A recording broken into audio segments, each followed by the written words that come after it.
We thank very much Numo Blafo III, the Wulamo of the Asere Division of the Gan Traditional Area, for those words of prayer.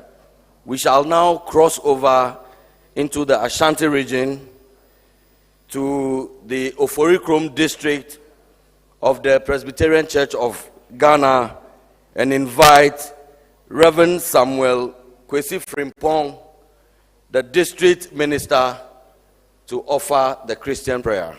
Reverend. Before we continue with the meeting, I humbly ask that we bow down our heads for a word of prayer. Let us pray. Most everlasting Father, the creator of the universe, we thank you for the gift of life. We thank you for your direction. We thank you for your guidance. We thank you for taking care of Ghana and the president and his cabinet. This evening we invite the Holy Spirit to lead us in this town hall meeting. We also pray particularly for the Vice President of the Republic of Ghana, His Excellency Dr.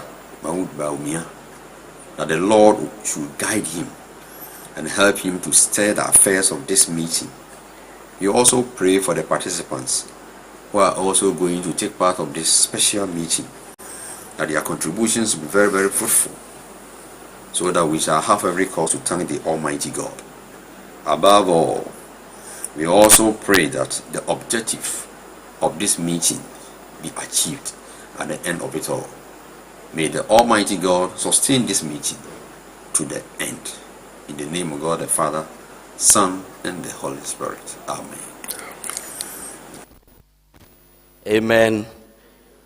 We thank you very much, Reverend Samuel Kwesi Frimpong of the Presbyterian Church of Ghana. Your Excellencies, may I now have the singular honor and privilege to make a few acknowledgments. As and when I get a new list, please, ladies and gentlemen, rest assured that you will be acknowledged duly. We have the Honorable Owusu Efriye Ekoto, former MP for Kwadaso and Minister responsible for Agriculture. Honorable Minister, you're welcomed. The Honorable Joe Gate is the Member of Parliament for the good people of the Esikado Ketan constituency.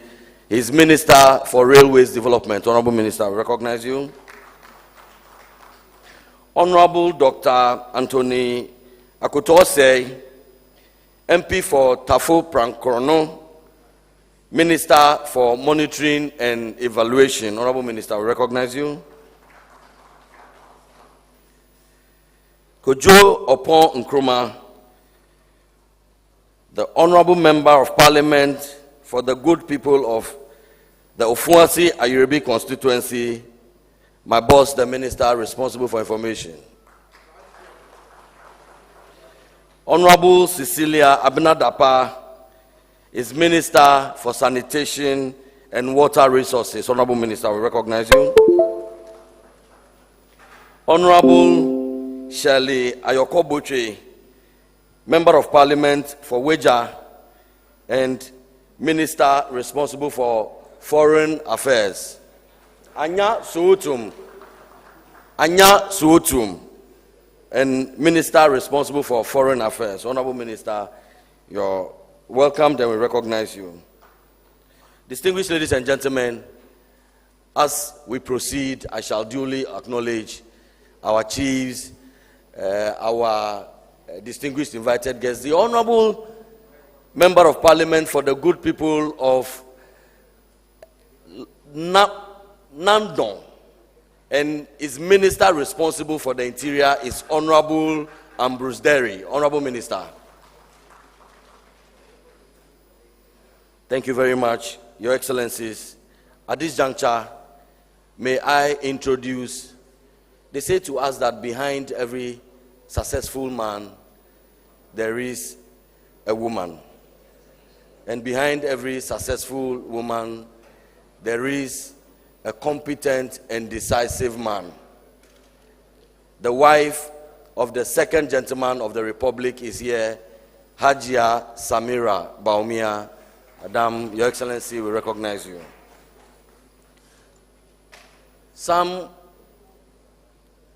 The senior minister of the Republic. The thing about the masks are that you can mix people if they are wearing the masks. And please, my assistants, please assist me. Let's make sure that we recognize everybody. The senior minister of the Republic, Honorable Yao Osafo-Mafo, is here. Honorable Minister, the Honorable Senior Minister. Minister, you are welcomed. Some call him the economic prophet. He is Ghana's version of that world-renowned economist, and His Excellency the President has referred to him before that he is the Wale Adam Smith. The Vice President of the Republic, Alhaji Dr. Mahmoud Baumia, the economic prophet of our time. Distinguished ladies and gentlemen, without much ado, let me invite the Honorable Minister responsible for information, Honorable Kojo Oponkroma, to give us a brief welcome. Honorable Minister.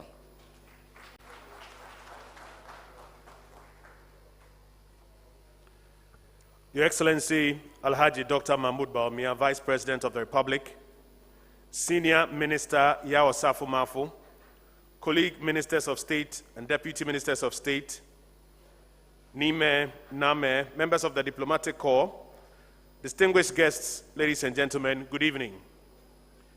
I wish to first acknowledge all who are here present in this auditorium and the millions who have joined us through the power of television and online platforms across the country for the 8th Townhall meeting and results fair organized by the Ministries of Information, Monitoring and Evaluation, and the Office of the Senior Minister. This program has brought together state and non-state actors to enhance accountability, promote inclusiveness, and participatory development. The Town Hall meeting and results fair serves as a platform for ministries, departments, and agencies, as well as metropolitan, municipal, and district assemblies to demonstrate the performance and impact of their policies and programs in periods gone by. The last 2 Town Hall meetings and results fairs were held in January and February 2020 in Accra and Kumasi, respectively. It was our intention to continue with more of these meetings until COVID hit. But as restrictions are being eased, we have the opportunity to continue with the Town Hall meetings, albeit in a modified fashion. Today, beyond those who are here, as I mentioned, millions join us through the power of television, radio, and online platforms. Your Excellency, it is our expectation that you lead a presentation that helps us to come to full grasp with the infrastructure work executed so far by the Akufo-Addo administration.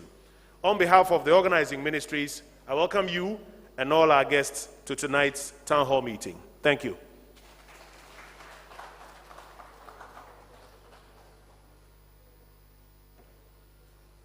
Thank you very much, Honorable Minister, for information.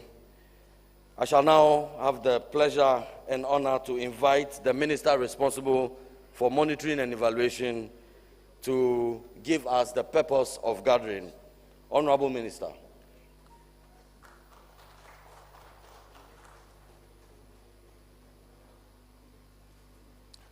I think the Minister of Information has already given you the purpose. I'm not going to repeat it too much, but the first results fair, as he said, was held in January, which was attended by the address by the President. The second one was addressed by Alhaji Dr. Mahmoud Baumia in Kumasi. If you recall, those of you remember, that was when he assessed how far we have gone with our promises. We had, as he said, we had intended to continue, but Mr. Coronavirus visited us, and here we are. The purpose is to allow the government of Ghana, from the Vice President to the sector ministers, to tell us what they have done. His Excellency wants us to be accountable to the people of Ghana. And so this event, the President has asked the Vice President to account for what we've done in the area of infrastructure development. So it's a test for the Vice President. We don't know what he's going to say, except for the sector ministers who might have given information. But those of you who recall what happened in Kumasi, I'm sure will be thrilled. We want him to spend as much time with us as possible. And he may, at his discretion, call on any of the sector ministers to help him answer questions. After today's event, if there's need for it, we'll continue to organize to spend as much time with us as possible. And he may, for specific at his discretion, so that call on any of the sector ministers to help him answer questions. After today's event,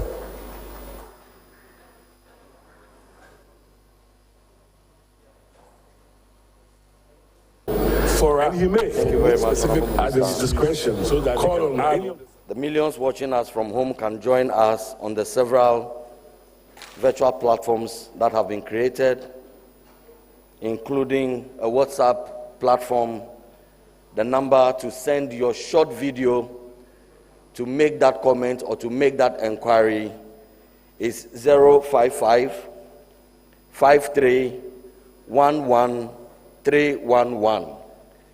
0555 311 311. We thank you very much. You can also follow us on our Facebook page and also the Facebook page of His Excellency the Vice President. Distinguished ladies and gentlemen, shall I now invite the Sectoral group to give us a brief interlude. Sectoral group, a brief interlude.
Sani Bayabiano, I was what done a dear.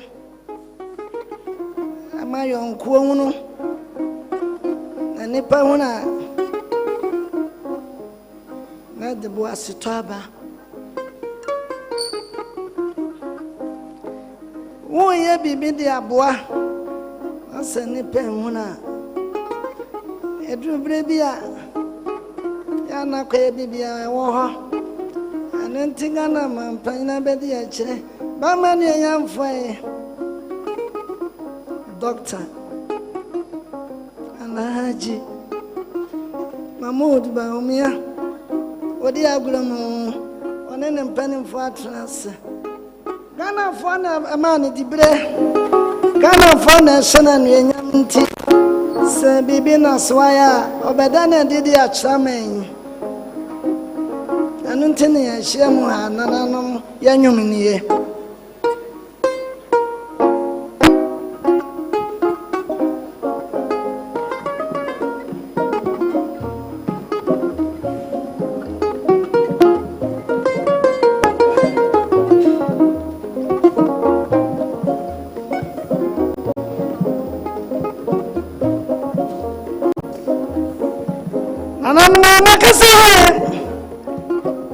Osansa fadia ya wade chere na dia ya hyiamu a ya hyiamu nanam enye ntokwa bi na momo wo manyi ayenti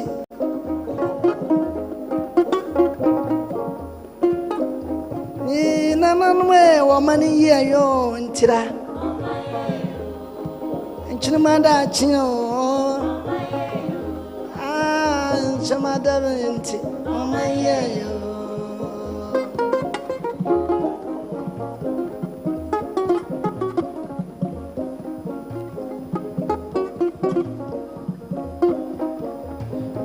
Ade me na se ni pa mu na so bi gina nchen ya na ye bibia wo ho ya shemu ye nyentoko sansa fade a wani chira mo men ebiase nyina hunu ano ma bia amanyo ku ya MPP ba so obaye nanano anya bwane yo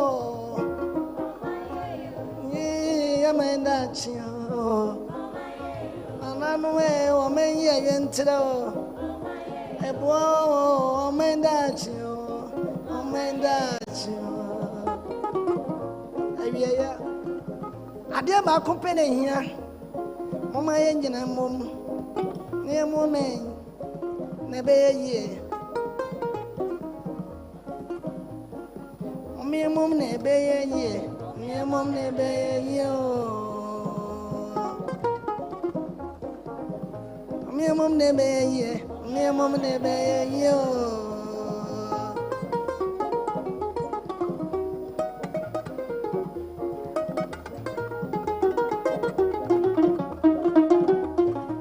adadam no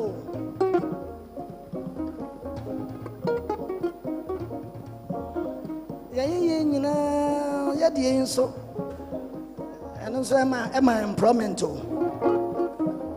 Benjuma me some ne be you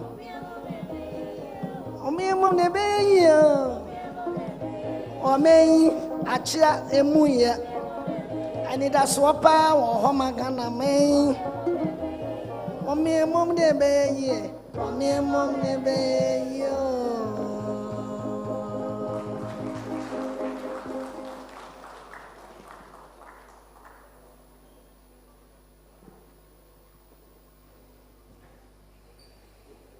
Thank you very much, Sectoral. I recognize the Honorable Minister responsible for Finance, Ken Oforiatta. I also recognize the Minister responsible for Special Development Initiatives, Honorable Hawa Kumson. Your Excellencies, Honorable Ministers, distinguished ladies and gentlemen, may I invite you to spare a moment to walk through with us the length and breadth of this country and see what, just in a sneak view, we are about to show you, a video documentary that introduces today's presentation.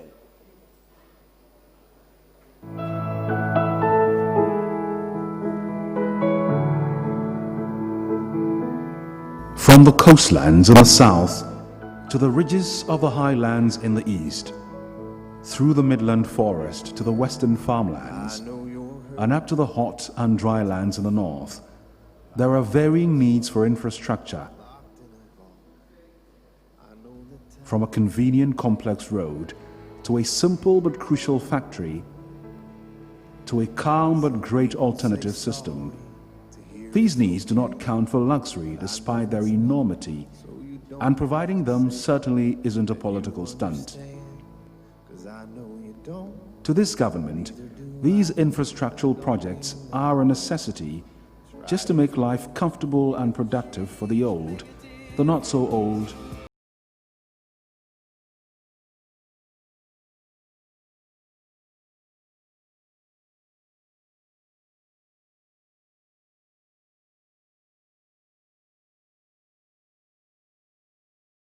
make a crucial contribution to economic growth and bring important social benefits. They are of vital importance to a nation's growth. In addition, providing access to employment, social, health and education services makes a road network crucial in fighting poverty. In the eyes of this government, any gap in our road network left unattended is a threat to our economy as a whole, no matter where the gap is. It is in this same spirit that this government penciled the year 2020 as a year of roads. And despite the crippling global pandemic, this government remains committed to fixing and upgrading our roads. So far, over 32,800 kilometers of road construction is already ongoing in various parts of the country. Out of this, 4,500 kilometers of road routine maintenance have already been completed. 130 kilometers of periodic regraveling, spot improvement and resealing works are completed. 170 kilometers of minor upgrading and drainage systems are completed. 5,170 kilometers of town roads have been completed in Tamale, Hohwe, Swedru, Takrady, Yendi, Obuasi, Walewale, Nalergu, Kumasi, Gambaga, and 34 more other towns.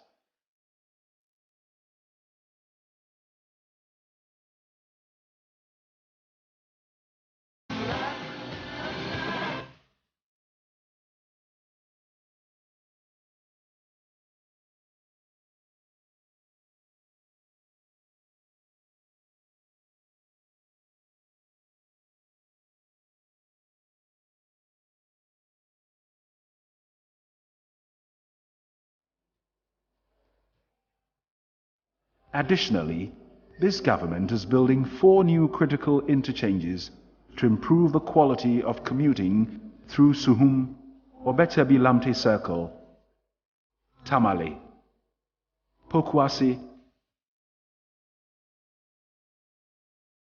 and Tema.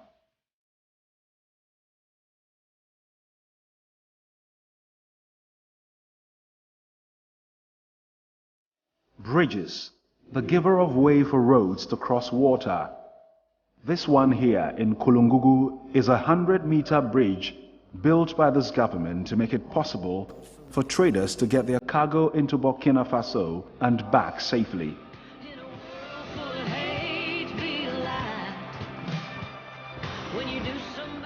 The government is building similar one in Garu and 5 more others in Kukun, Ambalara, Doninga and Sicily. Beyond these ones here in the north, this government is building 62 more of such critical bridges in various parts of the country to remove the lingering dangers posed by old, weak and substandard bridges to make traveling on such roads safe and comfortable.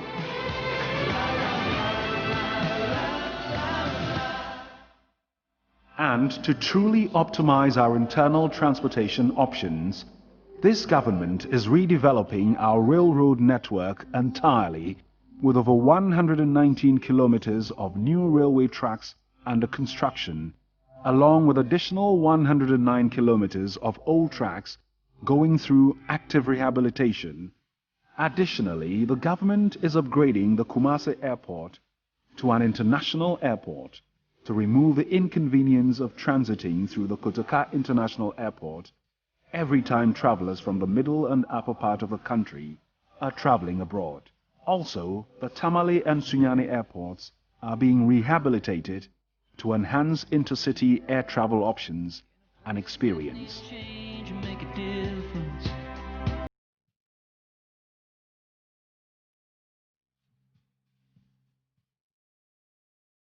Healthcare. While the sick have their hopes in a doctor or a nurse, the doctors and nurses depend on health facilities to deliver on that hope. Without infrastructure, diagnosis cannot occur to allow treatment to follow. Because the government sees this clearly, it has built over 72 clinics plus 50 supplementary wards at different hospitals, increasing our hospital bed capacity by over 2,000 across the country.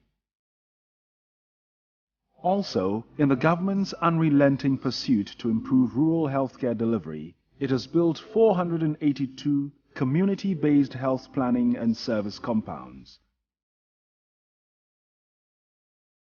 And on the promise of enhancing emergency healthcare, the government has acquired and distributed 300 fully equipped ambulances to ensure that at least every constituency in the country has a dedicated ambulance on standby at all times.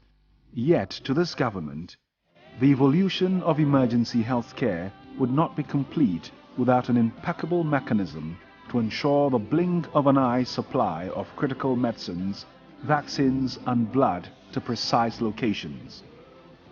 And so, to complete emergency healthcare evolution for the good of the people, the government is committed to a thoughtful institution of 4 medical drone delivery centers, with one at Omenakon for the southeastern communities, one in Yosu for the western communities, another in Impenya for the mid-country, and this one here in Vopsi for the northern communities.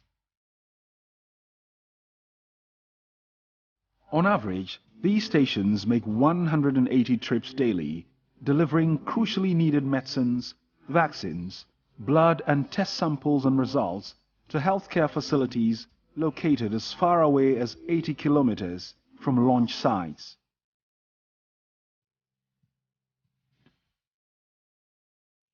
And more importantly, to enhance the comfort of our healthcare workers, the government has built over 64 staff accommodation blocks throughout the country, with an excess of 30 more under construction, altogether providing homes for over 1,000 staff.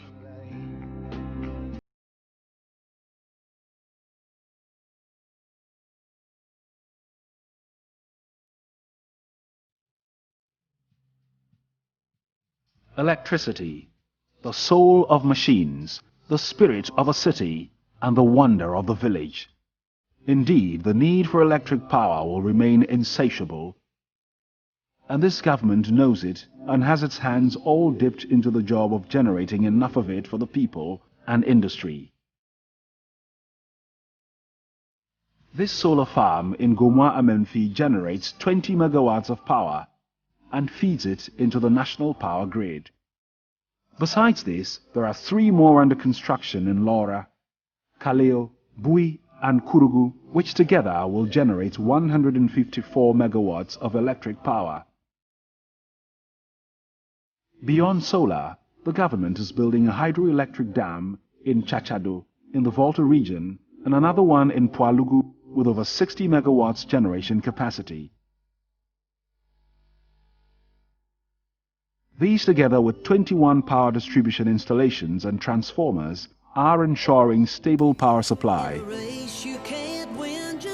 Now, to ensure wider and proportionate access, the government has extended electricity to over 2,700 communities, with additional extensions ongoing in 628 different communities.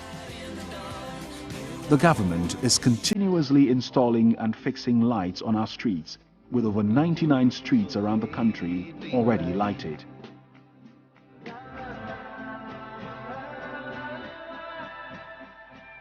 In a place that needs change, make a difference. Sea defense. In a time full of noise, just listen. A reinforced stone wall built to keep the sea from running beyond the shores, to disrupt the livelihoods and destroy property in coastal communities. Like this one here in Anomabo, the government has built 4 more in different towns along the coast, with a total distance of over 6,300 meters.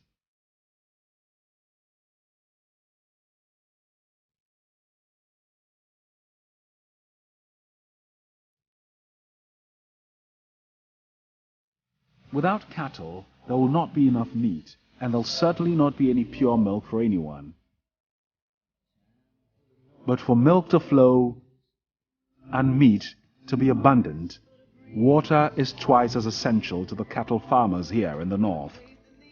And for any given crop farmer here, a good harvest largely depends on water due to the dry and hot climate. This is the Bole district of the Savannah region. It is one of the districts previously noted for unending conflicts between local farmers and herdsmen. The conflicts mostly arose as a result of not just competition for pasture, but also for water.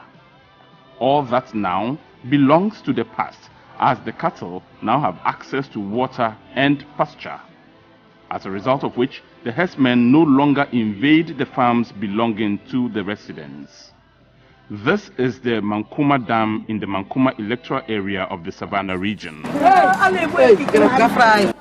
Over 1,000 inhabitants whose main occupation is farming live in this community. It has a major source of conflict in the community. Thanks to the construction of the dam, pressure has significantly dropped. A herdsman in a nearby community says the construction of the dam has eased the burden on his wives and children who hitherto would travel long distances to wash their clothes and fetch water for other domestic chores. Additionally, he notes his herd is assured of water all year round and that he does not have to travel long distances to water the herd. These days, because of the availability of water, we the herdsmen are at peace with the local farmers. The Mankuma Dam also has the potential for aquaculture. When they are not working on their farms, some of the residents take advantage to fish in the dam. Now if you go to Bole markets, there's fresh vegetable around the whole time. We get fresh vegetables. And you don't hear people actually fighting over water. And you don't also hear people going around saying Fulanis have come to their farms to drink their water and eating their food stuff and everything. Because we have water in abundance. From Mankuma, the team moved to Mandari. There is a cashew plantation next to this dam. The owner of the cashew plantation says all he needs now is a pumping machine to make maximum use of the dam to produce the cashew in commercial quantities. Our team noticed that the water level in this dam had dropped significantly, but the residents of the community explained that it was the result of overspillage. We have 10 completed, and we are now actually waiting for another group. For now, we are doing community base. Wherever we see a cluster of communities, we put one for everyone to enjoy. The One Village, One Dam initiative is not only providing timely water for farming and cattle rearing, it is also providing alternative livelihood for farmers who decide to down their tools completely during the dry season. Because of this, the government has thoughtfully started the construction of over 500 dams and dugouts like this one here in Zwarungu to hold and reserve over 12 million cubic meters of water to serve over 570,000 farmers through the dry season. Also, the government has undertaken the nation's single largest investment yet in the entire northern part of the country by building an irrigation-based dam in Pwalugu to increase our irrigable farmland by nearly 24,000 hectares, which only stood at 13,000 hectares since independence. The story of the Pwalugu Multipurpose Dam and Irrigation Project will be different.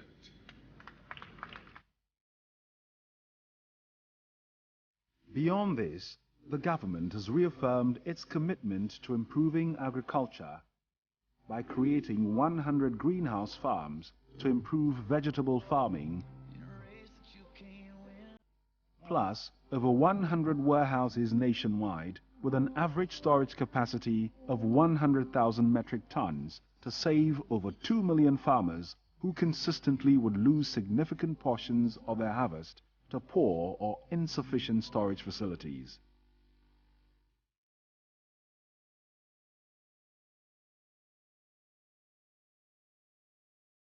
and for a truly productive and profitable fish trade for the fishermen and the traders, this government is building 10 new fishing landing sites to provide suitable docking spots for over 2,300 fishing boats, plus decent fish market spaces for more than 10,000 fish traders.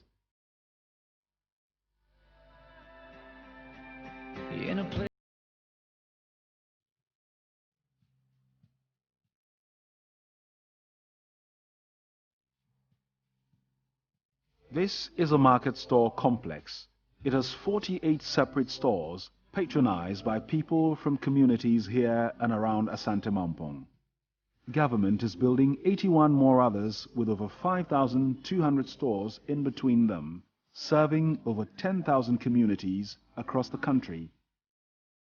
Also, this government has bridged the market access gap by undertaking 131 market complexes like this one here, and is additionally building 237 market stalls and sheds throughout the country. Further to all of that, this government is building 21 abattoirs, fish processing and specialized market facilities to enhance cleanliness and hygiene.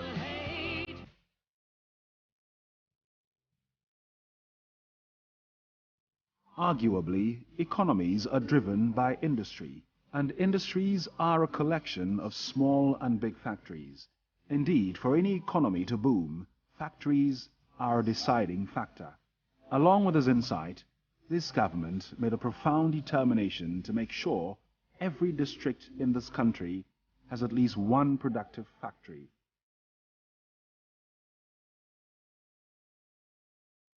On that count, this government has reconditioned 68 existing factories. To boost their output capacity, the government is building 59 new factories under its One District, One Factory program. Together, these factories have created over 10,900 jobs for the ordinary Ghanaian.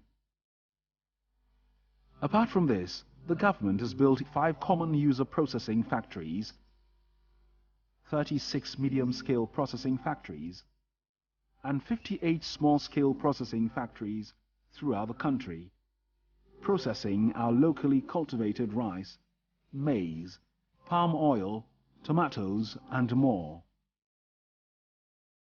All of this has had a continuous incredible impact on our exports and the economy as a whole.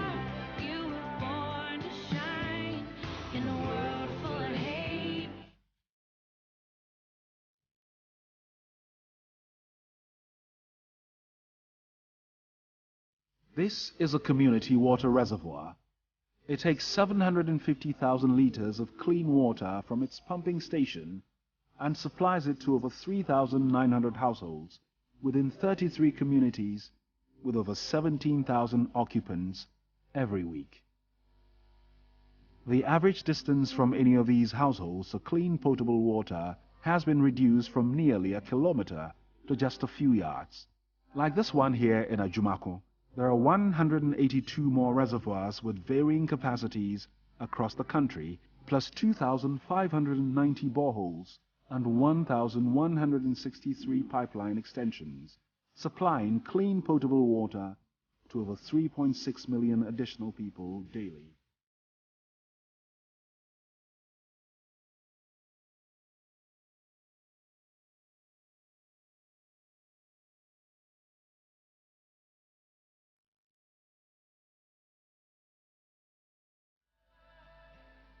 Here is a 38-in-1 cubicle private water closet facility for a rural community in the Ashanti region.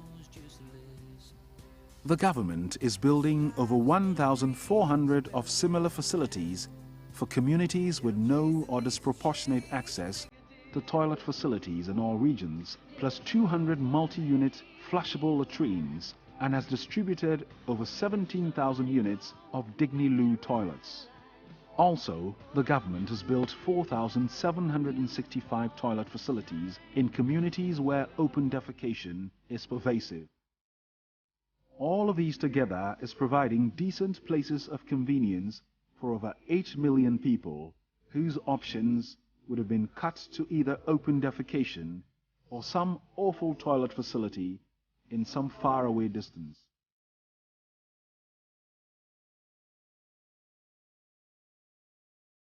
Youth.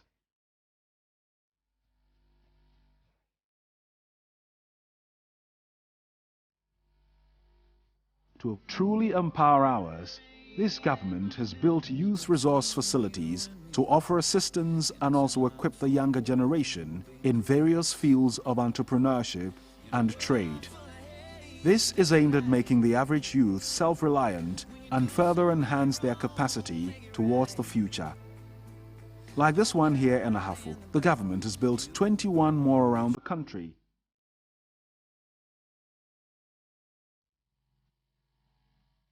On the front of sports development for the youth, the government is building 18 community football parks and sports complexes, plus 22 more astroturfs under construction to aid the progress of our youth in the good old game, soccer.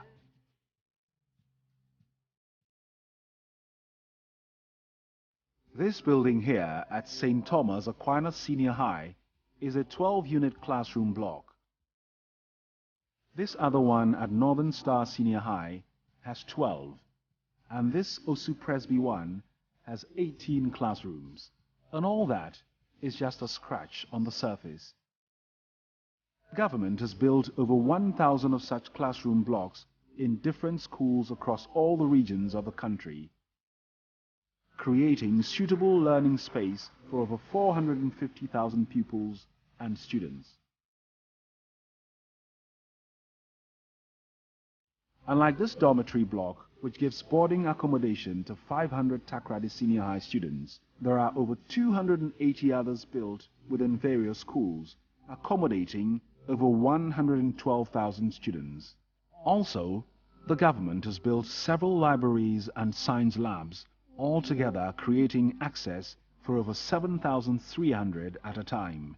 Beyond these, the government has further built 73 staff bungalows and flats, giving homes to over 700 teachers and their families. Above all, this government is building 9 senior high schools with science and computer laboratories, libraries, assembly halls, dining halls, and dormitories. Also, the government has built a complete state-of-the-art university.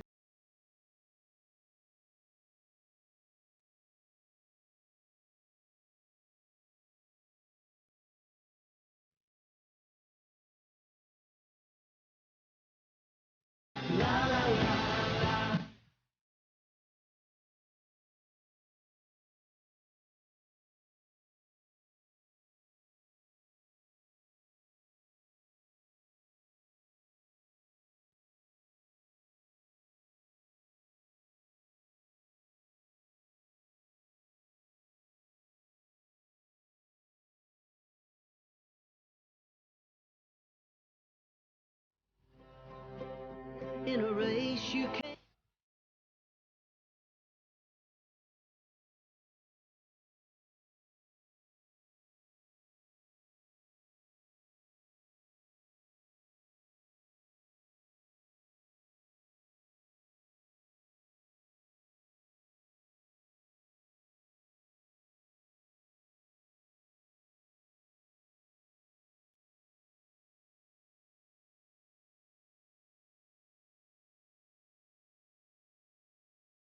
A true government is the one whose ambition does not end at getting power from the people, but empowering the people to whom that given power truly belongs.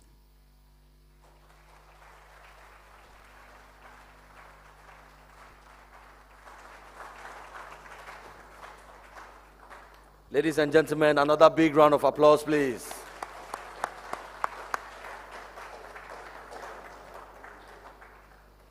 And that was just the tip of the iceberg. It's my singular honor now to invite onto the podium the Honorable Senior Minister to say a few words and to introduce the guest speaker. Honorable Senior Minister, Honorable Yao Osafo-Maafo.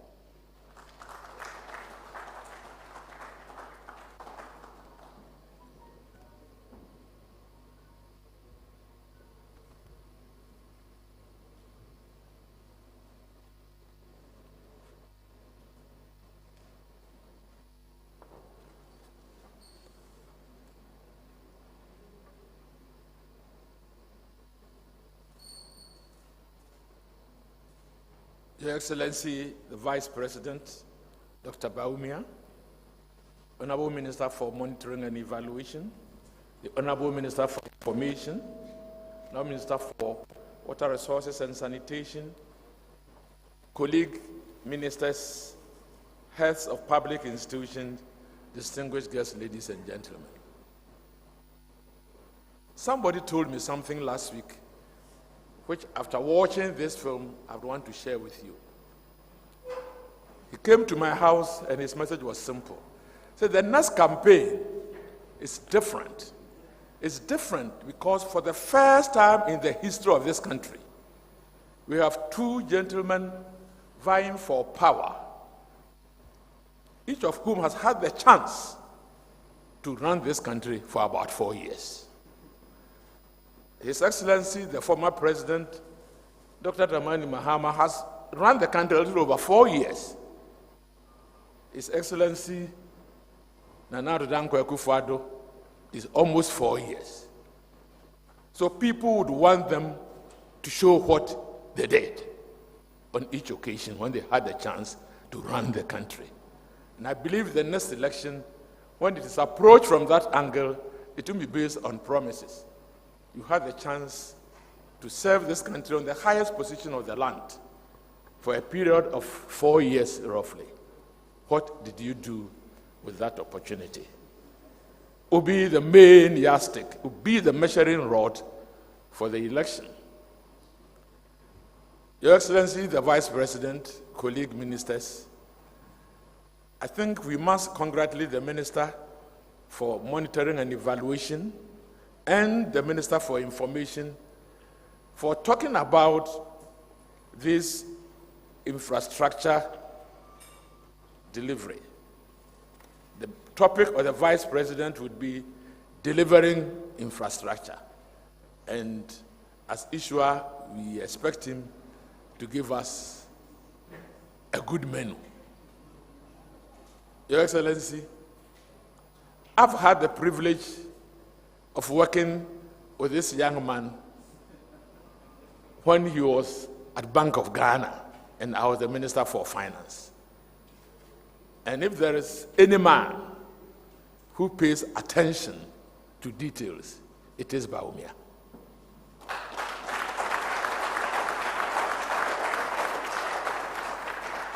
If there is any man who provides unalloyed support to his superior, in this case, it was Governor Akwa, it is Bawumia. If one man has contributed positively to the performance of this current government, in my view, it is Bawumia.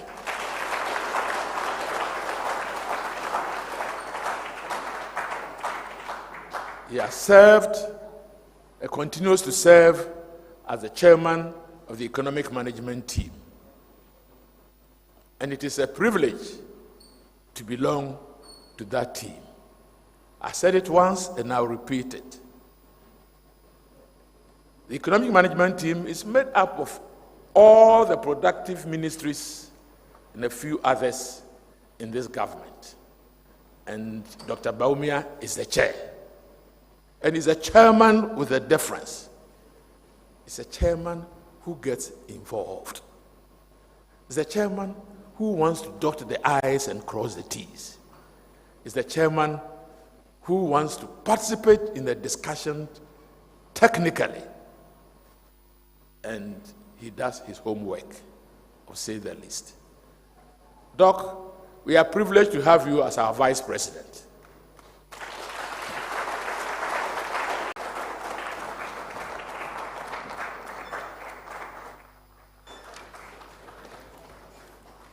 Thank you very much, Senior Minister, for those kind words. Very kind.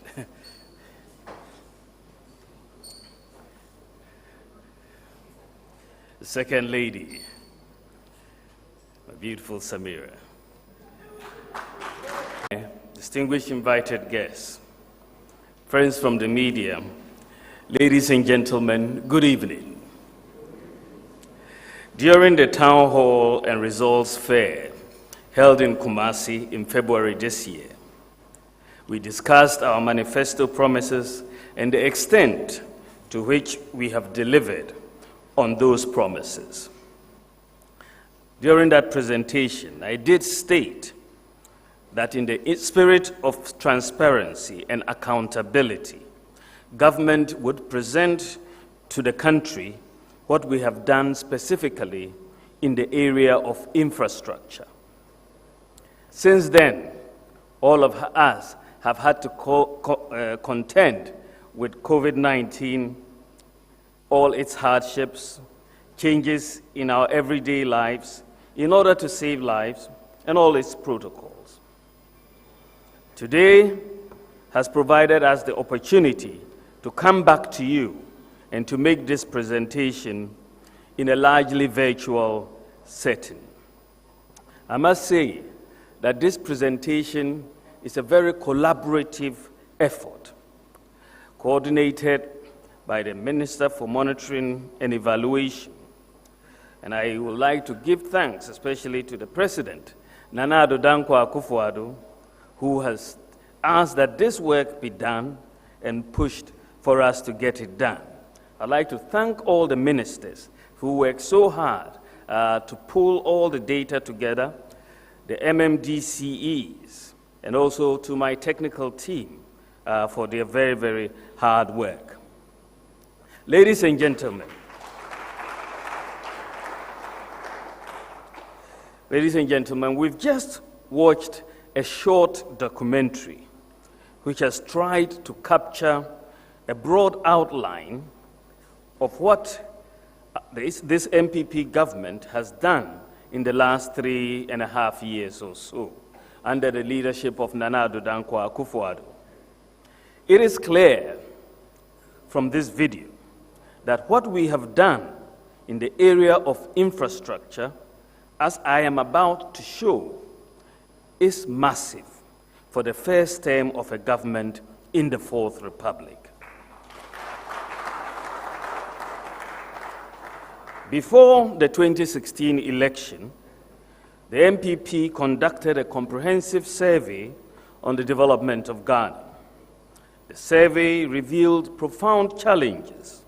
Notable amongst them was the large infrastructure deficit, the constant constraint on our development, the uneven distribution across the country, and the widespread disparity in the urban and rural development. This study informed our 2016 manifesto in the area of infrastructure. In line with the government's agenda to ensure inclusive and accelerated development, our focus has been to provide infrastructure for all. That has been the focus, infrastructure for all. And our approach to infrastructure development in Ghana has been twofold. First, to provide the infrastructure for the infrastructure needs of the poor and deprived communities at the micro level, like water, toilets, clinics, electricity, markets, and so on. And many governments have ignored this historically. Second, our approach is to provide for the broader infrastructure needs of the economy at the macro level to drive economic growth. Infrastructure for all includes all amenities that people need in order to unleash the potentials for their growth in their communities, constituencies, and districts, and ultimately improve the conditions of everyday living. It also includes facilities and systems to support industrial and other economic activities. Given that we are in the age of the fourth industrial revolution, it is inevitable that we get on the transitioning of the Ghanaian economy from low to high productivity level driven by digitization. To enable us to do this, we have put in place the required soft infrastructure, the digital infrastructure, which in many respects may be even more important than the physical infrastructure that we are used to. This has not received much attention in our development process until recently. But today you have seen libation being poured digitally. And I think it tells you of things to come. So to accomplish our objective of delivering infrastructure for all, we have used some of the following vehicles, amongst others. Of course, the ministries, departments, and agencies, the district and municipal assemblies, the development authorities under the Ministry of Special Development Initiatives. This is the ministry that is administering the 1,000,001 constituency initiative, Zongo Development Fund under the Ministry for Inner City and Zongo Development. Our goal, ladies and gentlemen, this evening is to share with you what we have done within this broader understanding of infrastructure, the impact on households in the beneficiary communities, districts, regions, and what they mean in the broader context of our national development. The presentation is going to be driven by data on infrastructure collected from ministries, departments, agencies, metropolitan, municipal, and district assemblies, and so to enable all Ghanaians, researchers, CSOs, students, to enable all Ghanaians have access to and interrogate the data that we have put together. We are putting all this data on a website. All that we are talking about, we are going to put it on a website known as the www.deliverytracker.gov.gh. That's the website address. This is a novelty. The infrastructure data, when you get to this website, can be obtained either by sector. So if you want infrastructure data, what we are doing in education, health, agriculture, you can find that, you can get that by that. Or if you want to go by region, I want to know what is happening in Oti, I want to know what is happening in Northeast, or Volta, or Ashanti. You can search by that as well. Or you can go by district. I want to know what is happening in my district. So if I go to Nandom, I can tell what is happening. All right? I go to Sekendi, Takrady, I can tell from this website what government is doing. As the name implies, Delivery Tracker is a portal where you can track the status of delivery of government promises and also infrastructure projects. It will enhance transparency and accountability in governance. It will also enable government to monitor all infrastructure projects to ensure that uncompleted projects are prioritized in the process of capital budgeting. The portal is a living portal, so it is going to be regularly updated. As far as we know, Ghana is the only country in Africa that has implemented this publicly accessible delivery tracker for its infrastructure projects. No other country has done so. I would like to note that we have not applied standardized units for counting the projects. For example, you may have one project that constructs 120 units of apartments. That will be one project. There will be another project that is constructing 25 units of apartments. That is also one project. Right? We have not tried to standardize those units. They will be counted as two projects. But what we want people to focus on is the particular projects and their details so that we can monitor how these projects are being delivered. It's not just the count alone. The process of adding pictures and digital addresses to all these projects is ongoing. I will demonstrate the use of this portal later on in this talk. That said, kindly let me present to you a summary of the various key infrastructure programs that we have implemented across every region of Ghana. And of course, given the focus, the constraints of time, I'll focus on a few sectors: roads, agriculture, industry, sports, sea defense, the airports, fish landing sites, security, and so on. So these projects, all these projects that I am going to talk about, unless of course I say so explicitly, are in the database, on the delivery tracker database. So let's look at the summary of the national infrastructure that we have delivered.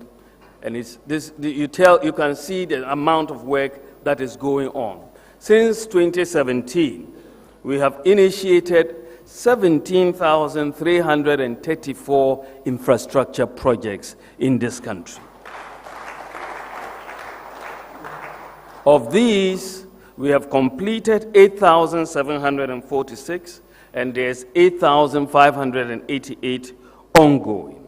And you see them allocated from agriculture, education, infrastructure, energy, health infrastructure, housing, industrial infrastructure, market infrastructure, railway infrastructure, roads, safety and security, water and sanitation, youth and development. Over the last 3.5 years, we've implemented these programs across all of these sectors. And all of these 17,334 projects are individually captured in the database. So you can see each of them when you look at this. This is consistent with our strategic orientation to ensure the development of a broad-based, wide-scale infrastructure taking place in every district across the country, instead of a few big infrastructure projects in a few cities. So let me now turn to the sectoral discussions. So we look at road infrastructure. Improvement of the road infrastructure has been a major priority for this government. On the assumption of office, we were met with protests across the country about the poor state of the road network. I'm sure all of you are aware of all those protests people had across the country.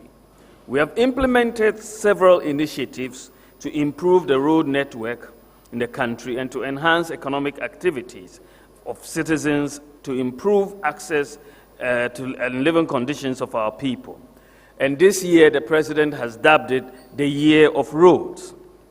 In fact, if you look at the road projects, the road sector, we are implementing 1,927 road projects. We've completed 1,307, and 620 are ongoing. If you look at bridges, you see that the Bailey steel and concrete bridges, we have 79 that we are constructing. We have completed 46 bridges, and you saw the ones in Garou and so on being shown in the video. We are also ongoing, 33 bridges are ongoing. 44 cocoa roads are ongoing, 216 feeder roads, completed 138. Footbridges, 135 are being constructed. We've completed 117 of footbridges. So there's been a lot of road construction taking place across the country. In the urban areas, we've got 589 kilometers of asphaltic overlay and rehabilitating 143 kilometers, reconstructing 97 kilometers. We are also constructing 4 state-of-the-art interchanges. We have the Tema interchange, where the loan, the sword cutting, and the completion were executed by this government.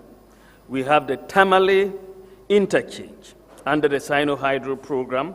This is the first ever interchange in the 5 northern regions of Ghana, and it's at 44% completion. Then we have the Pokwasi interchange. This is a 4-tier interchange in West Africa. It's the first 4-tier interchange in West Africa. The first. That's the Pokwasi interchange. The loan agreement for this project was signed in November 2016 for a 3-tier interchange. When we came into office, We looked at it from a value for money perspective, renegotiated it for a 4-year interchange for the same amount of money. For the same amount of money. We have the Obechebi-Lamte interchange, which is 55% complete. And I just cut the sword for the construction of the Nungwa interchange, which is yet to really start. But this is the highest number of interchanges, that is 5, that are being constructed in the first term of any government since independence. This is the highest number. But we are not finished.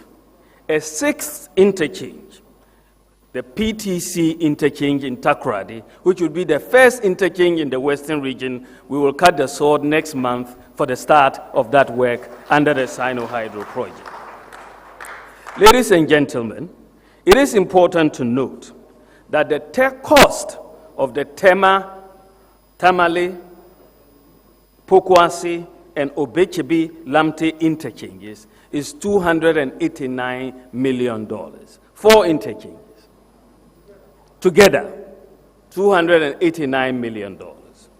While the cost of the Kwame Nkrumah interchange was contracted at $260 million.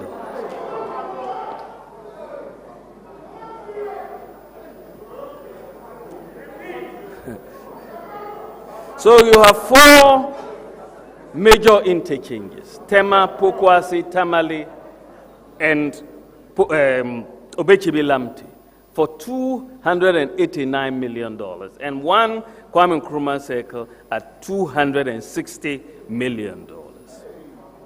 I'll just leave that for you to ponder. Ladies and gentlemen, we are constructing 17 steel concrete footbridges. As I've said, 46 of them have been completed. And we are selecting for every region 3 critical roads, and we are constructing them at the moment as we speak. And they are at various stages of completion, including the famous Eastern Corridor Road. For example, the Jasikan to Dodo Pepesu Road, it's ongoing under the Sino-Hydro facility. Bolga-Boko Road is about 80% complete, and the Laura-Hamile Road has been completed. So there's road construction going on in every part of this country. In fact, under the previous government, for example, after 8 years in office, they couldn't complete 1 major road in either Upper West, Upper East, or Western North today regions. 1 major road, right? Before the end of this year, by the grace of God, Upper West, you will have already got the Laura to Hamile Road. We will complete the Bolga to Boku Road for Upper East, and what we would have done in 4 years would have been more than what they would have done in 8 years in those regions. One of the major constraints, ladies and gentlemen, to our agricultural productivity is inadequate infrastructure in the areas of irrigation facilities, warehouses, storage facilities, and so on. To support the Planting for Food and Jobs program, government has put in place significant infrastructure over the last 3.5 years. The dams that have been constructed, irrigation projects, warehouses. And the government has embarked, as you saw in the video, on the construction of at least 80 warehouses under the One District, One Warehouse program. There are another 20 that the Ministry of Agric is building to make them 100 warehouses. And these are 1,000 metric ton warehouses throughout the country. And these warehouses are equipped with dryers, laboratories, and solar power, which are directly under the One District, One Warehouse initiative. When completed, the program will provide about 100,000 metric tons of storage capacity across the country. And communities like Ejura, Atebubu, Tamale, Sandema, Boko Pusiga, Yendi, Chushupraso, Seshwibakwai, Esenam Joaboso, and so on. There are 100 places that are going to benefit from these, and that is a very significant infrastructure development for us, because storage was a major problem. Government has also established 3 greenhouse training centers with commercial components, such as a 5-hectare piece of land at Dawenya, Akumadan, and Bojoase. At the end of 2019, the 3 centers had together trained 296 graduates in greenhouse vegetable production. In addition, a total of 180 graduates have been targeted for training in 2020. So we've had 100 greenhouses constructed, and you saw from the video that they're going to change a lot in the agricultural sector. So the MPP government is implementing a holistic plan to provide farmers and households access to water for all year-round farming. Under the plan, we have 3 components. We have the One Village, One Dam, or the Small F Dam program. And yes, as you saw from the video, the small F dams, the small dams, are nowhere near Akosombo Dam in size and reach. But they are the practical response to the needs of the people and their realities on the ground. The documentary that was shown earlier shows the impact of these small F dams and the appreciation of the beneficiaries in all constituencies in the 5 northern regions where they have been completed, including, I must add, the district of Bole, where they are very happy about them.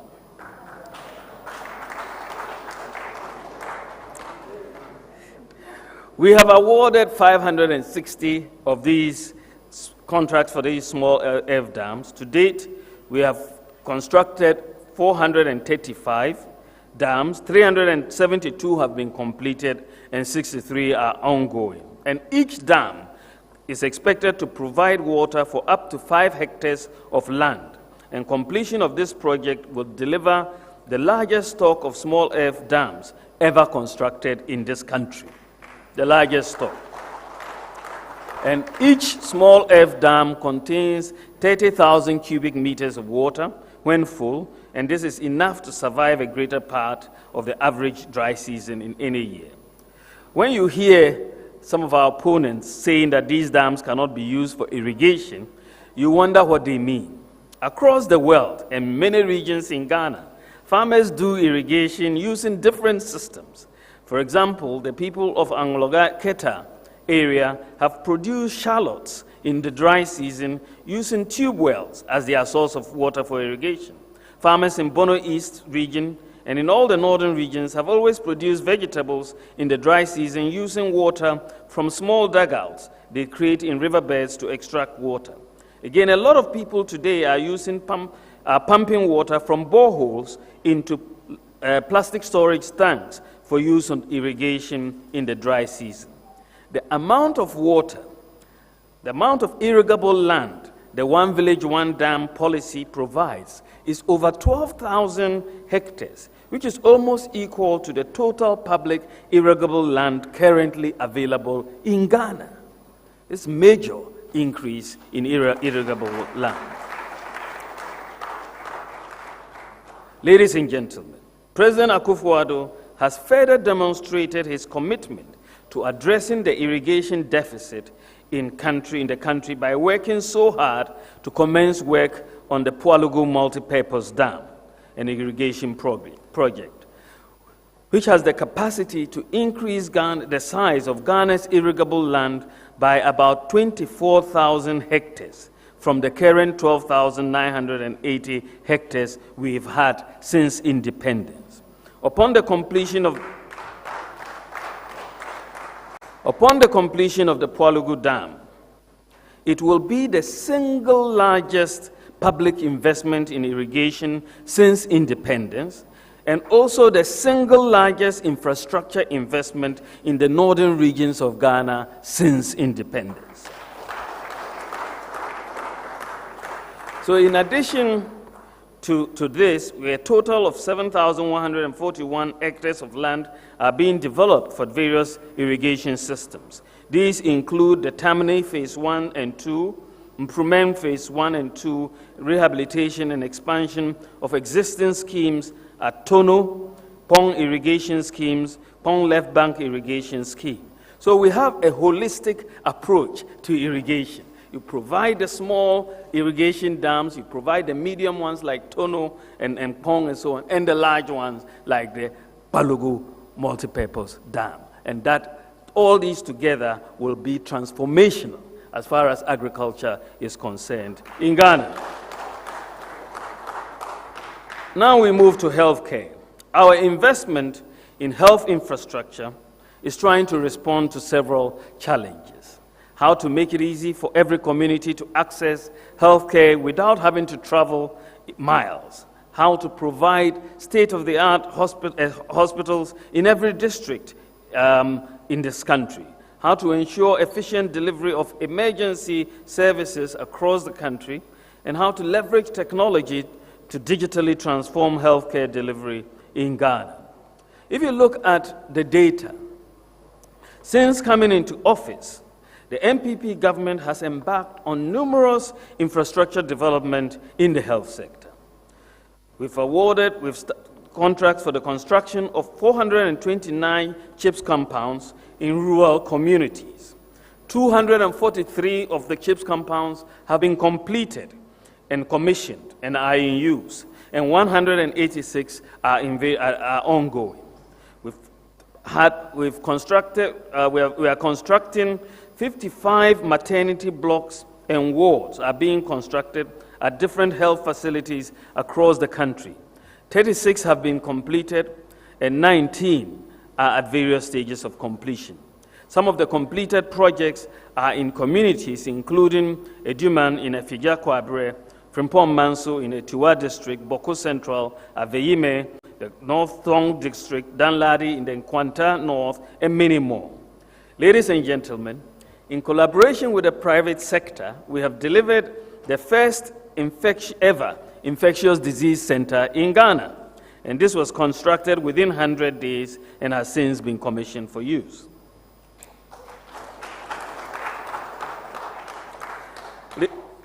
To improve delivery of essential services at deprived and remote communities across Ghana, in collaboration with Zipline, we have constructed 4 drone centers at Omeneko in the eastern region, Vopsi in the northeast region, Mampong in Ashanti, and Sefwiwiosu in the western region. At the end of June 2020, 79,800 medical products have been delivered to 945 health facilities by drones. And all these deliveries, when a drone is called in, it means there's a critical matter at stake. A life is about to be lost, and we need the blood urgently, we need the snake venom serum urgently, or we need the drip urgently. But when you call in, so all these 79,800 products, you can really think of it as lives that are being saved. And that is the impact of this drone project. And in addition, it has delivered over 2,500 COVID-19 samples to testing centers in Accra and Kumasi. As you know, as part of our health infrastructure, we have equipped the National Ambulance Service. At the time the MPP came into government, the National Ambulance Service had 55 semi-functional ambulances in the country. Semi-functional, I'm being a little generous. And these 55 semi-functional ambulances were serving over 30 million people, which translates into a ratio of 1 ambulance for 550,000 people. An attempt by the previous government to procure 70 ambulances resulted in the shipment of 30 Sprinter buses without equipment into the country. Now, not surprising, one of the key outcomes of the constituency needs assessment that we undertook revealed the need for ambulances in every constituency. People who otherwise could have lived rather lost their lives because of the inability to get to hospitals on time to receive emergency treatment while on their way to hospitals, especially pregnant women. In line with the commitment to revamp the emergency service delivery in the country under the $1 million one constituency, 307 well-equipped state-of-the-art ambulances have been procured and managed by the National Ambulance Service, with each constituency being allocated at least one ambulance. Currently, there is no constituency in the country without a state-of-the-art functional ambulance. This initiative has led to an improvement of the citizen-to-ambulance ratio from one ambulance to 550,000 people to one ambulance to 98,000 people. And this is a very significant improvement, and we will work, of course, to do more. Ladies and gentlemen, contrary to propaganda, in addition to what we have done, that we have shown you in the data, in addition to that, we have also completed several health projects that we inherited from the previous government. Out of 30 infrastructure projects that we inherited from the previous government in the health sector, we have completed 16 of them, including 10 polyclinics, 2 district hospitals. There's also ongoing construction of another 9 district hospitals. So if you look at what we have completed, the polyclinic at BCRC, at Gomoa, Daurampong, Ekumfi, Noakwa, Birua, a polyclinic at Esi Sunkwa, Bimpong Eja, and then Gomoa as well, Jamera, Mankrong, Akomfodi, and all of these have been completed. We completed the ongoing upgrading of the Tamale Teaching Hospital. We completed the ongoing construction of the offices of the Ministry for Health and Regulatory Bodies.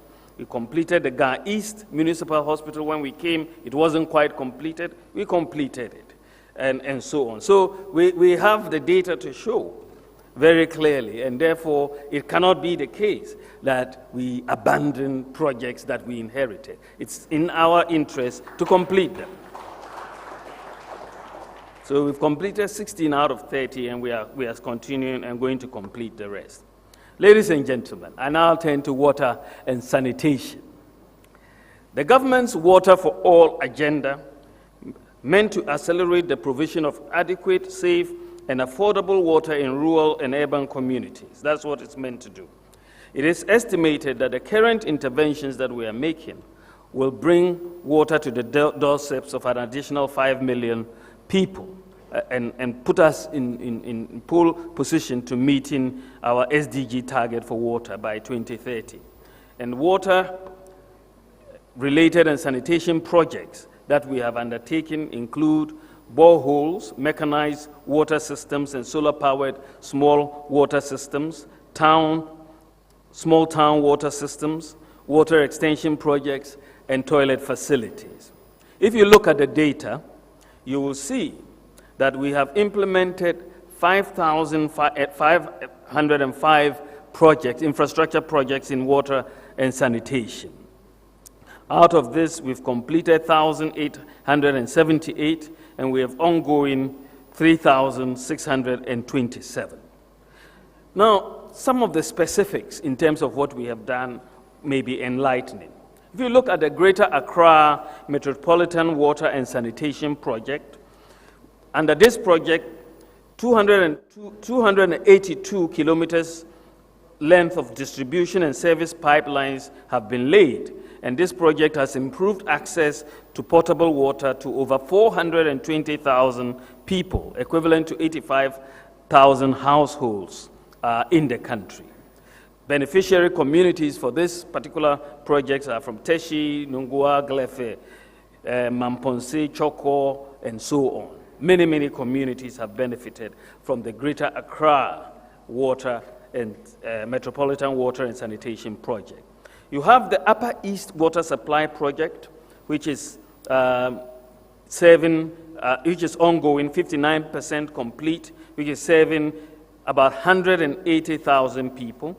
And beneficiary communities include Bolgatanga, Navrungu, Bongo, Zoarungu, Gia, Paga, and its environments. And this is very, very important. You have the Sustainable Rural Water Supply Project. And under this Sustainable Rural Water Supply Project, 23 small town water systems and 280 boreholes are under construction in 11 regions in the country. And we are constructing these in Bronsanko, Asiri, Jankufa, Prang, and Dotuba in the Bono East, Bono and Ahafo regions, Walewale, Gambaga, Nalergu, Gushegu, Saboba, Cherponi, Yape within the northern, northeast, and Savannah regions, Asempanaye, Oseko-Jokrom water systems in the western and western north regions, and we are rehabilitating the Lambusie, Hamile, and Hapa water systems, 250 boreholes under construction at Dafiama, Busie, Laura, Sisala West, Nandom, and Jirapa districts, all in the Upper West. We're drilling 30 boreholes for the development of fluoride-prone communities in Bongo and in the Upper East region. If you go to the Central region, you are seeing community water systems put in place, Esachirman, Do, Abasa, Obonsta, Esiam, Gomoa, Irisi, so many of these communities. In fact, they are being connected to the Ghana Water Company lines. And 184,000 people in 146 communities in the Central region are benefiting from this project. And from the interventions we've made in the Central region alone, this has increased the water coverage from a region of 63.8% to 70% within the last 3 years. We are also rehabilitating and expanding 151 small town piped water systems across this country. Some of the systems that have been rehabilitated are in Vakpo, Taviefe, Akachi in the Volta region, Mim in the Bono region, Manson Kwanta, Mansu Akwedie, Joabeng, Senieja in the Ashanti region. So we are doing a lot in water, as the data shows. Ladies and gentlemen, most of the toilets in the data that we have just seen, that we in the table, are toilets that have been built under the One Constituency, 1 Million project that the development authorities are doing. But that is not the end of the story. The Ministry of Sanitation and Water Resources is also overseeing the implementation of additional projects under the government's Toilets for All policy. And given that the data was received quite late, we haven't entered all of that data in the database. But it is worth mentioning. We have about 6 projects under the Toilets for All policy.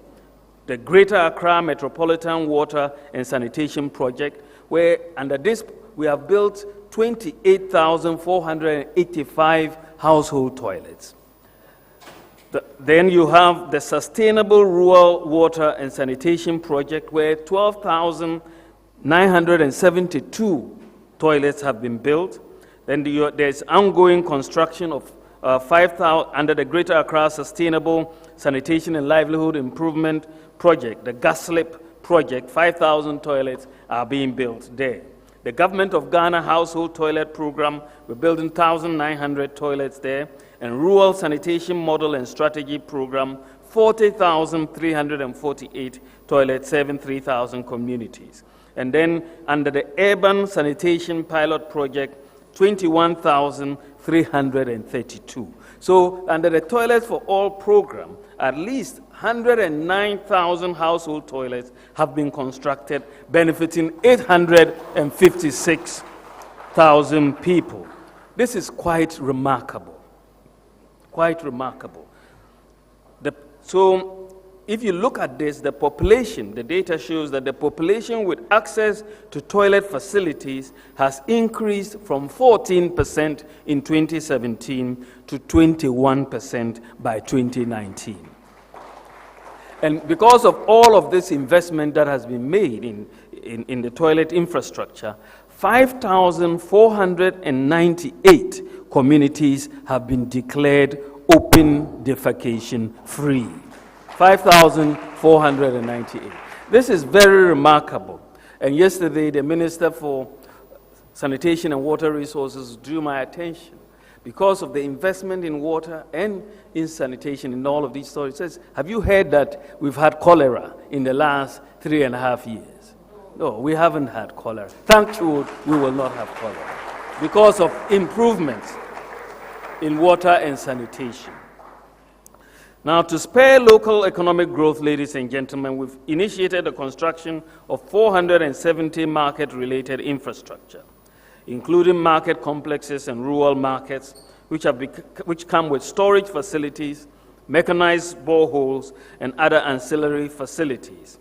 Abattoirs, market sheds, and lockable market stalls are also being provided. So far, 276 of these market infrastructure have been completed, while 194 are at different stages of completion. And these come with storage facilities, as I have said.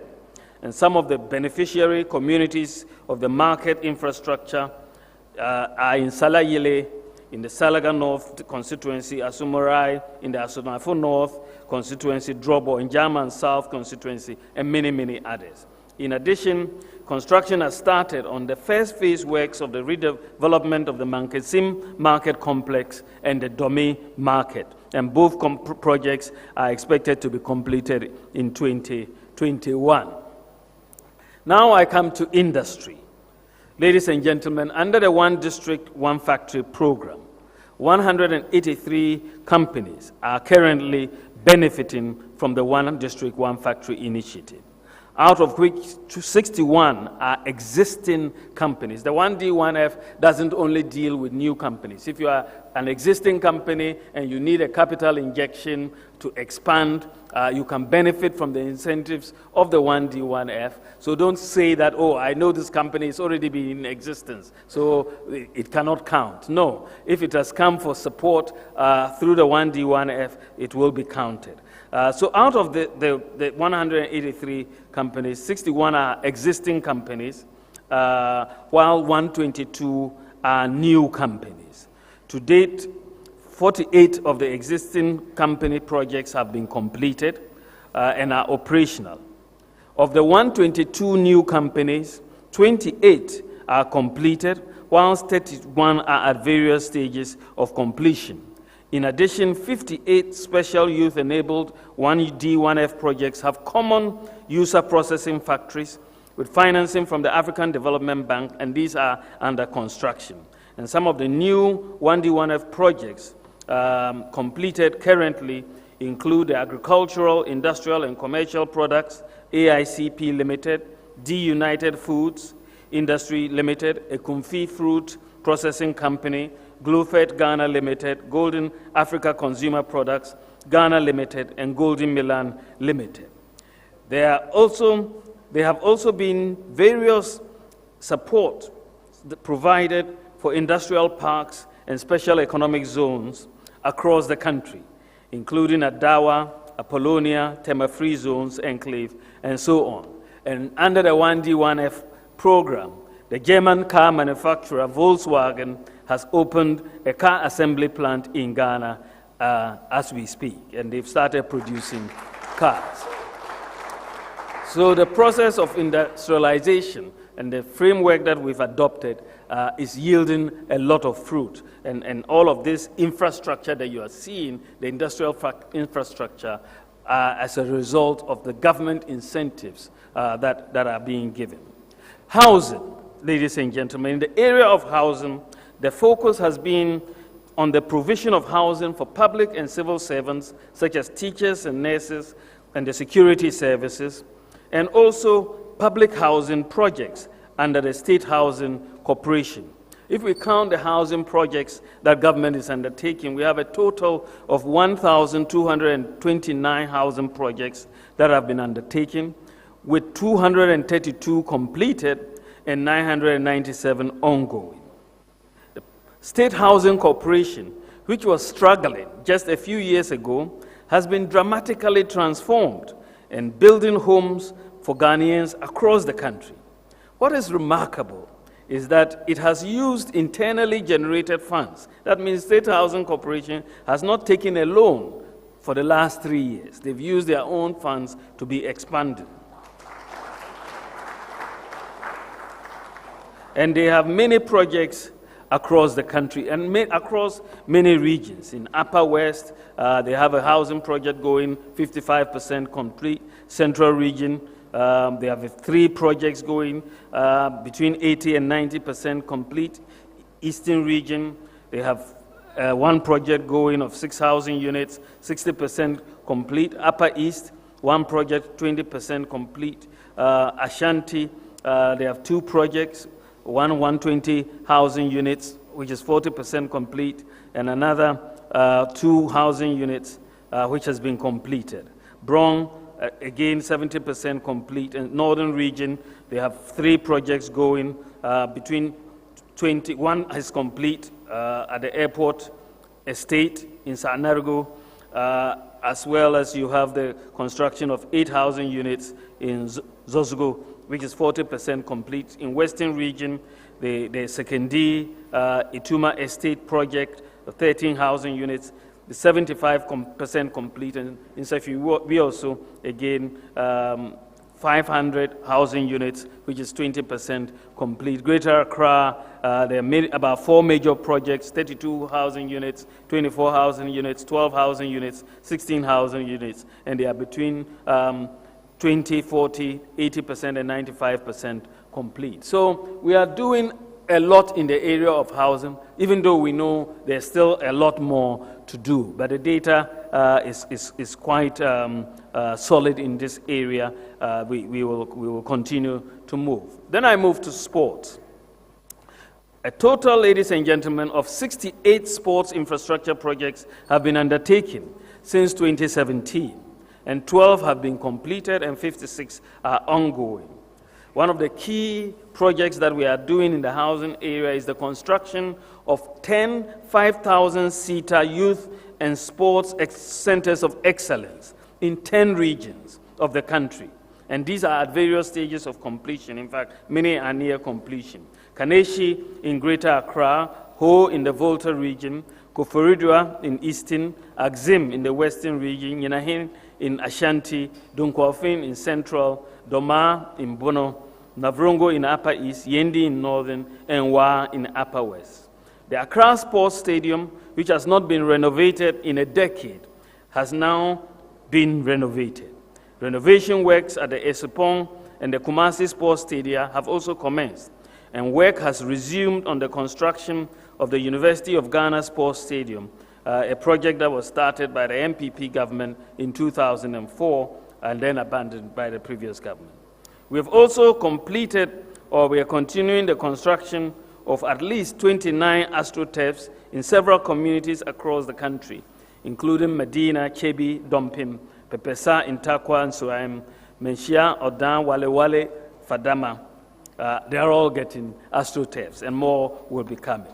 As you saw, the area of sea defense, we have commenced sea defense projects in Axim, Amanful, Kuma, Komenda, Cape Coast, Elmina, and Anumabo. These are ongoing. They've started.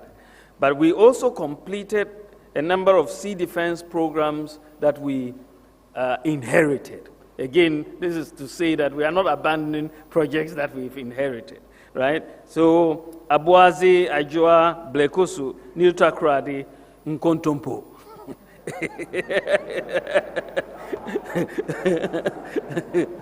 So that's a rather interesting name. So if anybody tells you we have abandoned, it must be in Kontumpo.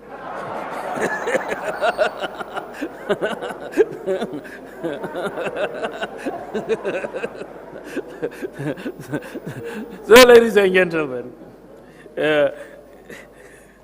ports and fish landing sites. Where the Takoradi Port Expansion Project is progressing steadily.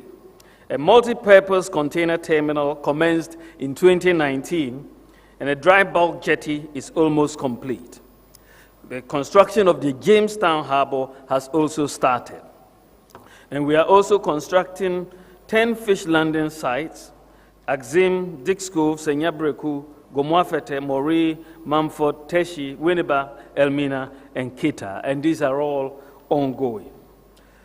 Airports, we have, as I said, the construction of the Kumasi Phase 2 and 3 International Airport is 90% complete. We are rehabilitating the Sunyani Airport, and the construction of the Phase 3 of the Tamale Airport is 30% complete.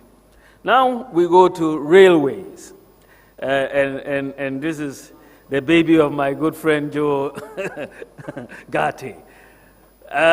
Major transformation is taking place in the railway sector. The whole sector has been rejuvenated.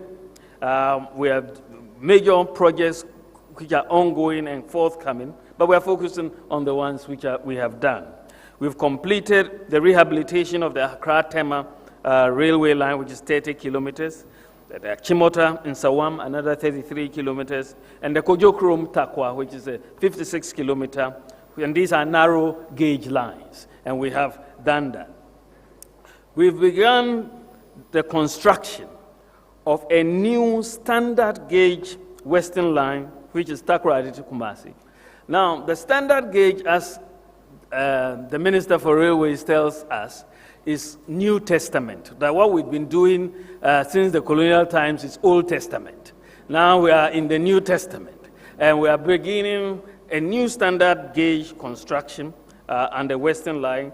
The Kojokrom to Mansu section is 22 kilometers, and which is ongoing. Then we have a railway training school in Sekendi, which is complete, and this is going to be the basis for what we want to build, which is the Railway University in Sekendi. The Tema Impakadan railway line is 97 kilometers, is ongoing, and approximately 56 kilometers of the track lane has been completed. So we are really on course in the railway sector, and so much is happening. In the area of security, we've undertaken 180 projects, completed 103, and 77 are ongoing. Fire service posts, 22 undertaken, 17 completed, 5 ongoing, and then the 28 municipal district and divisional command buildings for the police and fire service, we've completed 20 of them, 8 are ongoing. Police posts and security posts, 35 have been undertaken, 22 have been completed, 13 ongoing. 73 police stations are being constructed. We've completed 29, and 44 are ongoing. Staff accommodation for security services, we have 21 projects, and 14 have been completed, and 7 are ongoing. In addition, a major project for the defense of our oil resources, which is the forward operating naval base, is under construction in Ezilibo in the western region.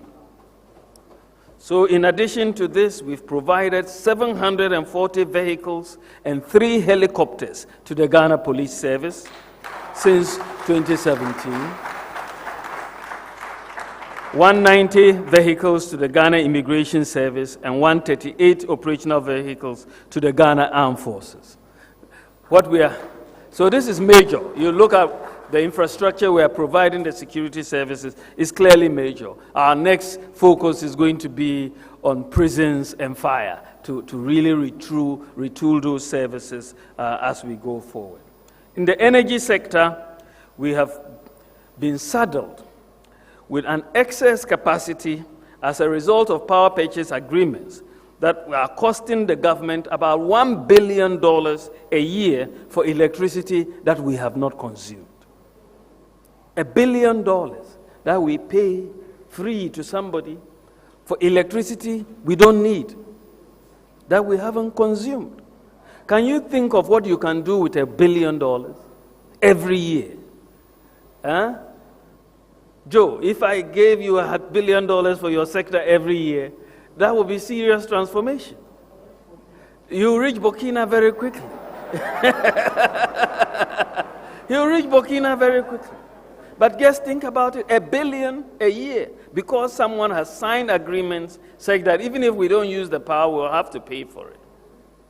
And this is what we have been saddled with. And a lot of this money could have been used for other infrastructure. So our focus has been on trying to get something in the area of renewable energy and extending electricity to rural communities and also improving the transmission and distribution. In the area of electricity extension, we have extended electricity to we are trying to extend electricity to a total of 3,844 communities. We have extended to 2,824, that is completed, and ongoing is 1,020. We've also undertaken a major infrastructure development in the area of the West African gas pipeline, where we've constructed the reverse flow for the West African gas pipeline that enables essentially our gas assets in the west of the country to be used by our plants which are in the east of the country, so on. So this is a major reverse flow that we have done. We are also implementing the following. We've completed 19 substations, and 9 substations are going on, and 2 bulk supply points are also ongoing. And you know, that is quite major. The Bokwasi bulk supply point is 75% complete. Kasua bulk supply point is 35% complete. And the substation at Kanda is 31% complete. Same with that at Legom. In addition to this, the following transmission system improvement projects that were inherited from the previous government were also completed to improve operational reliability.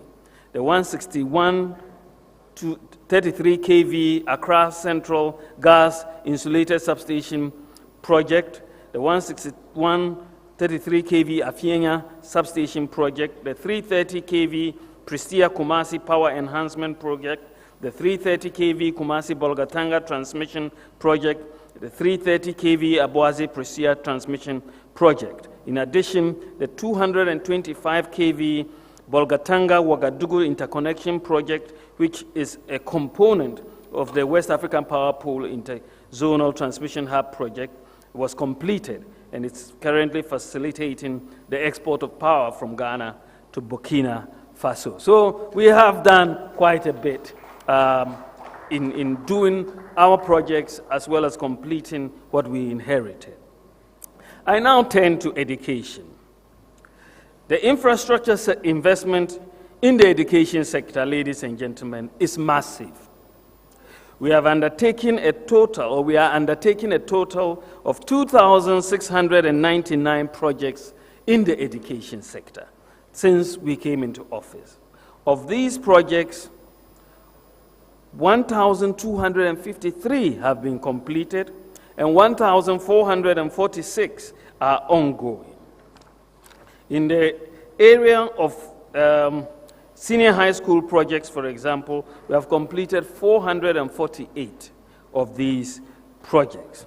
And I must add that if you look at the E-blocks that a lot of noise is being made about, it's very important to note that by 2016, by the end of 2016, the previous government had constructed 29 E-blocks. I think they started with a goal of 200, right? By the end of 2016, they had constructed 29 E-blocks. So we came in, since being in office between 2017 and 2019, we've completed 27 E-blocks. Right? So there's no sense that we are coming in and abandoning projects left, right, and center. We inherited Somanya University project, of course, at a very low stage, but it has now been completed, again, to make that point. Ladies and gentlemen, I now move on to the regional and distribution and district distribution of our infrastructure. Historically, the provision of infrastructure has been concentrated in the big cities to the exclusion of the deprived and rural communities who lack basic infrastructure. With our core policy to leave no district or constituency behind, we have steadily ensured that every constituency or district benefits from some infrastructure projects.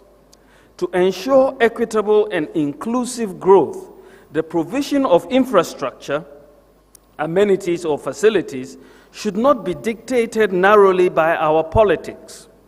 Every community, district, and region deserves expanded opportunities for growth and improvements in their standard of living. It should not be for government or politicians to decide on the sharing of infrastructure amenities on the basis of tribal, ideological, and political preferences. So to accomplish this infrastructure for all strategy, we have implemented several policy initiatives. These include the one constituency, $1 million. So it doesn't matter which constituency and which region it is, you will get that allocation. One village, one dam. One constituency, one ambulance. One district, one factory. One district, one warehouse. And the Zongo Development Fund. So these are all vehicles that we have put in place to ensure equitable distribution of infrastructure. So, ladies and gentlemen, let me now demonstrate how our delivery tracker portal works. So, and I'll provide you examples of infrastructure across the country from a few regions and districts. So, when you get into the portal, this is the infrastructure portal. It will tell you we have 17,334 projects. We've completed 8,746, ongoing 8,588. Now you may want to search and find out what it is that we have done in the various regions. So you can say Greater Accra, what infrastructure has been provided in Greater Accra. So you go in and then you put Greater Accra and then it will tell you.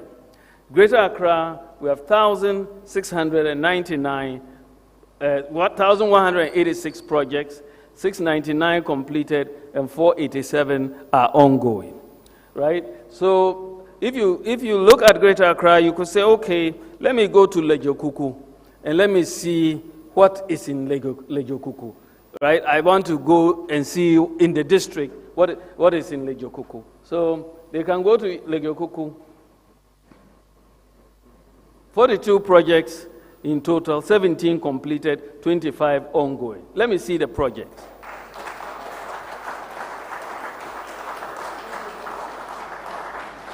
So you will see all these projects that are taking place in Lejokuku. So you can scroll down and we will know what is ongoing construction of all these projects in Lejokuku.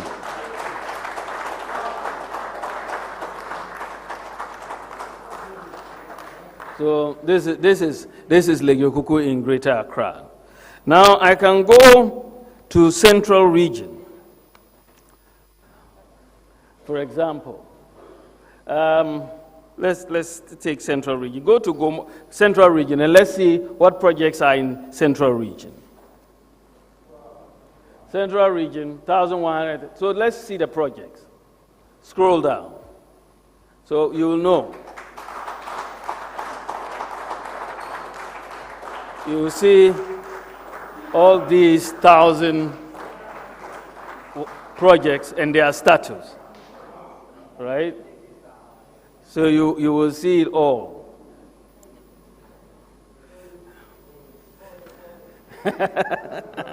You will see it all. Now, okay, let's go to, I know, let's go to, go to Gomoa East. Go to Gomoa East, let's see what they have. We have in the Gomoa East in Central Region, right?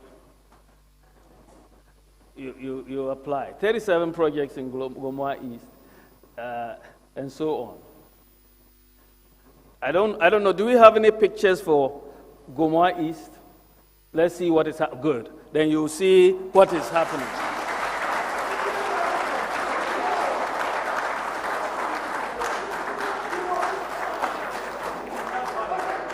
So you see the projects that are going. Some are not yet completed, and all of that. So you get a good sense of what it is. So you get a sense of how the thing works. Let's go to Savannah region.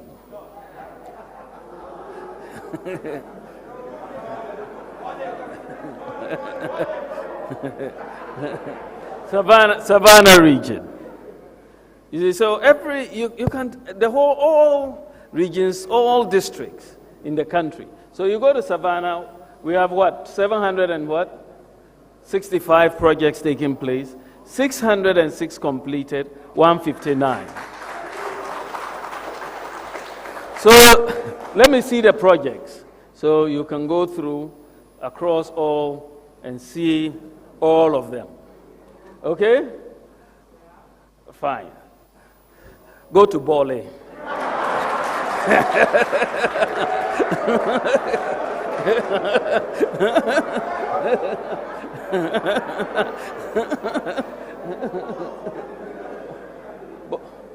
Bole district.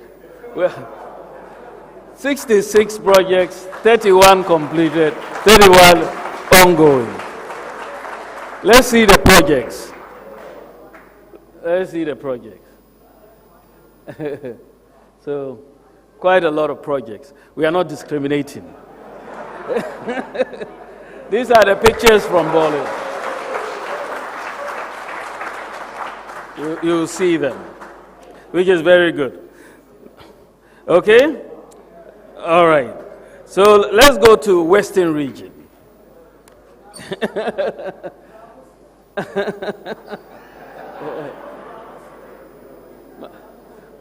Western, let's apply for Western. So 671 projects, 124 completed, 547 ongoing. Now, I want to go to Secondary. My good friend Joe Gata is here. He would like to see what is going on. Secondary Takrady, sorry. Okay. Secondary Takrady, let's see what we have. 231 projects, 83 complete. Let's see the projects. You have a lot of projects. Keep going down. Wow. I think he will be retained as the Member of Parliament for Secondary. Do you have pictures for Secondary? There you are. They are quite big projects. They are quite big projects.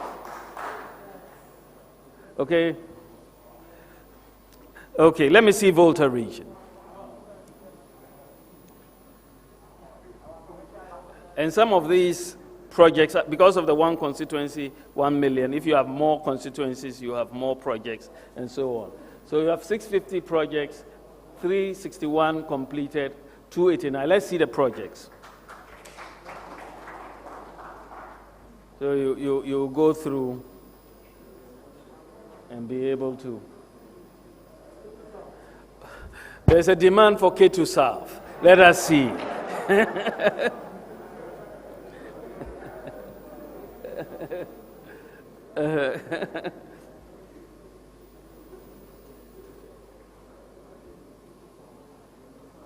K2 South.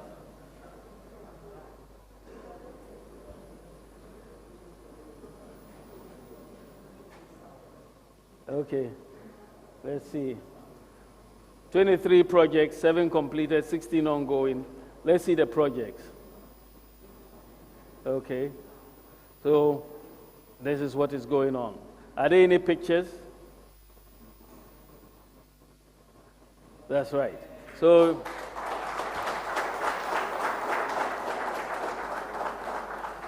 for every district that you have in the country, once you go to delivery tracker, ghana.gov.gh, you put in your district, you know what is going on. And this will allow us to keep government, what is happening to this project, and then we can monitor what is happening across.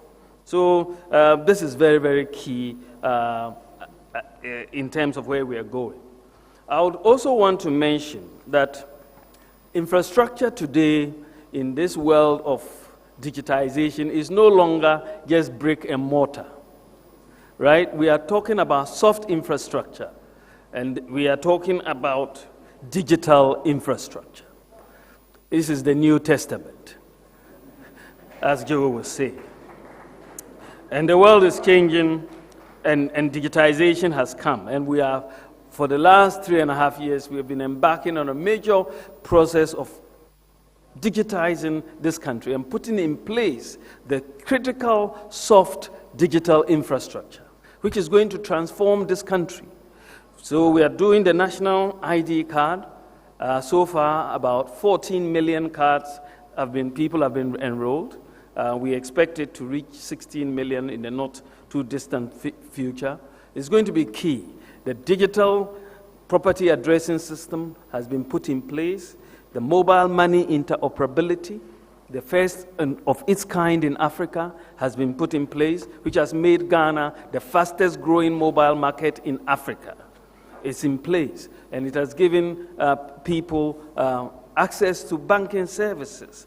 The universal QR code has been put in place, and it will be launched in terms of rolled out for general use very soon, where these market sellers don't need a point of sale device to be able to receive money. They will just receive it on their mobile phone and go. But given the payment system infrastructure that has been put in place over the last 3.5 years, Ghana today has one of the most advanced payment system architectures in the world, not just Africa, but the world. We may not recognize it, but that is in fact the case. And the infrastructure has enabled us to achieve financial inclusion, as well as placed us in the position to go cashless and to formalize this economy very, very quickly. Ladies and gentlemen, in conclusion, the investment in infrastructure by the MPP government over the last 3.5 years has been massive. These projects, as I said, can be found on the website, the Delivery Tracker website, and the portal also contains a picture gallery of various projects. With the introduction of the Delivery Tracker website, we have introduced a new dimension of transparency and accountability in the governance of this country.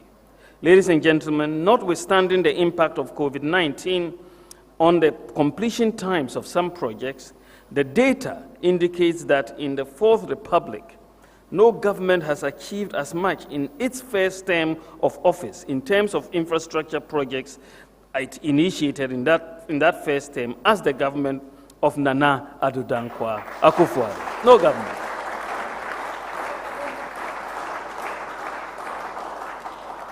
Our opponents are welcome to show us what they accomplished by way of infrastructure initiated in their first term of office. They are welcome. They should bring the data, and we will interrogate it.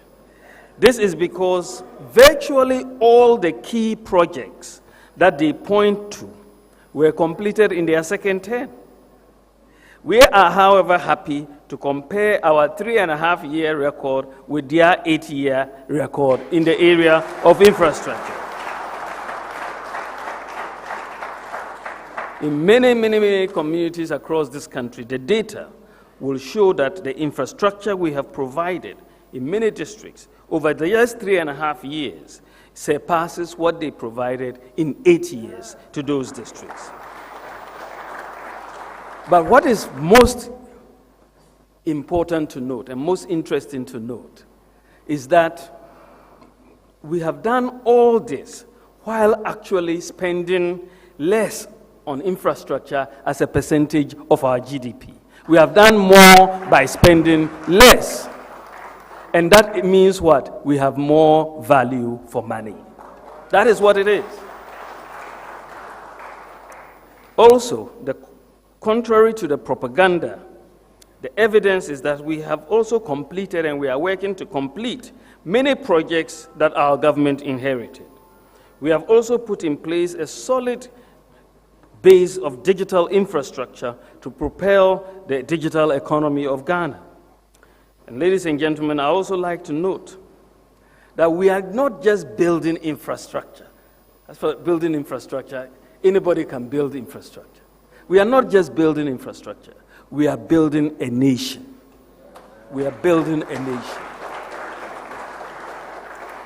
We are building all this infrastructure while staying committed to our social contract of providing free senior high school education, creating jobs, transforming agriculture, industrializing the economy, sustaining the National Health Insurance Scheme, digitizing the economy, ensuring public safety of Ghanaians, and keeping the lights on.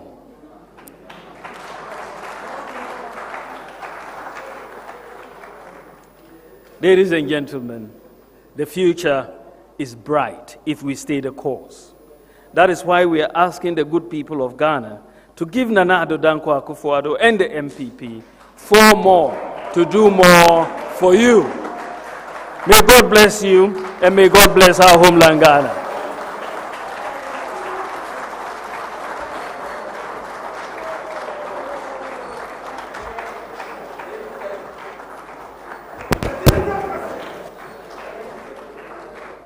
Ladies and gentlemen, 4 more to do more. Thank you very much. Thank you very much, Your Excellency, the Vice President of the Republic. The evidence is here and clear. We are not talking about artist impressions. This one is what you call feely-feely. Thank you very much, Your Excellency. Your Excellencies, Honorable Ministers, we are joined virtually by several thousands of Ghanaians who are following this program on all our social media handles, also on television and on radio. We are live on about 13 television stations. We are live on over 70 radio stations across the country. Mr. Director, can you give me a shot of our colleagues who are on Zoom with us?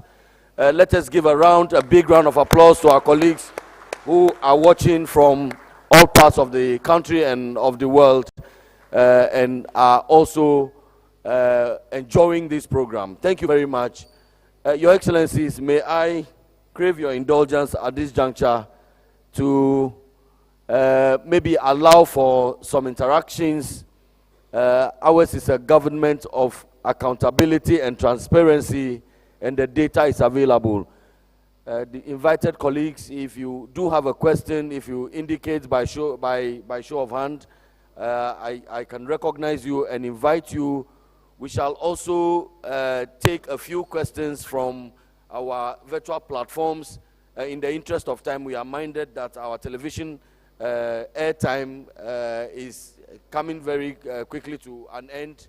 So please, if you show by hand, I'll take a few questions from within the auditorium. I recognize you, sir. Please pass him the mic. Our colleagues, please pass the mic, and let us sanitize the mic after each use.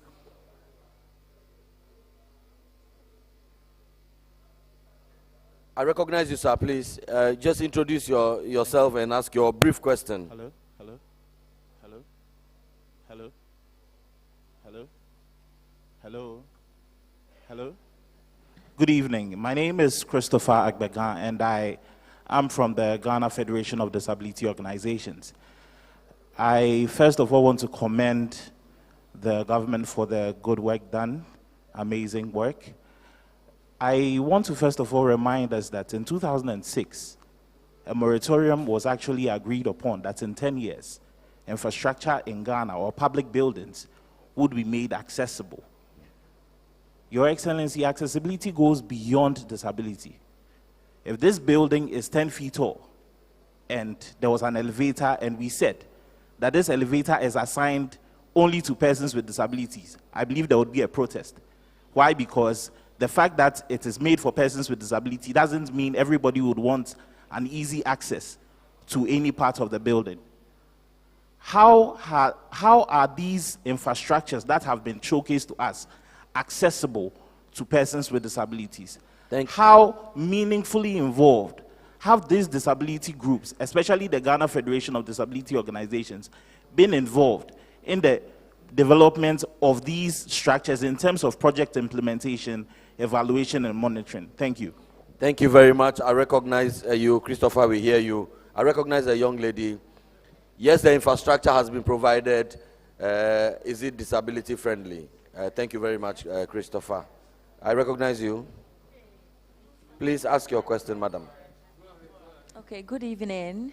Please, my name is Bonsusewa Gifty. I'm the General Secretary for Film Directors Guild Ghana. As the infrastructure was going on, I didn't see anything from our Creative Act side. I don't know whether we have it and they couldn't show it. Yes, thank you. Thank you very much, Gifty. We hear you loud and clear. We shall now go to our virtual platform. We will take 2 questions from our virtual platform. Which platform is up now? Mr. Director?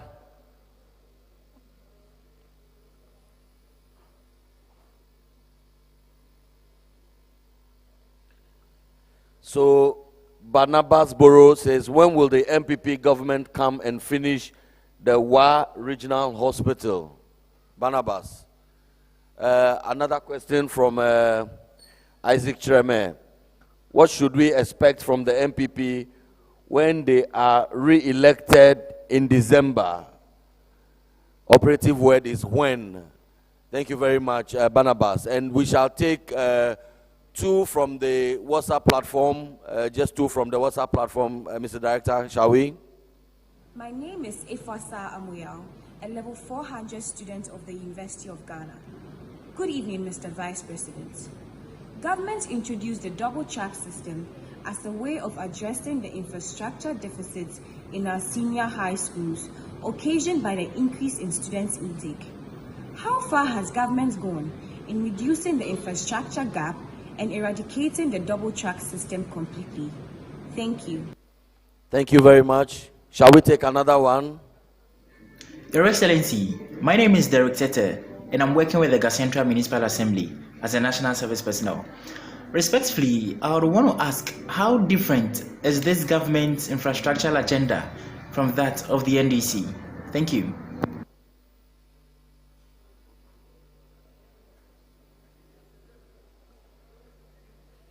Thank you very much. We shall pause for a moment and take some answers. My colleague, the Honorable Deputy Minister for Monitoring and Evaluation, Honorable William Sabi, I shall invite you to speak to the issue on how disability friendly, on your monitoring and evaluation rounds, please speak to the issue of how disability friendly is the infrastructure. Honorable Sabi, please, I invite you to respond.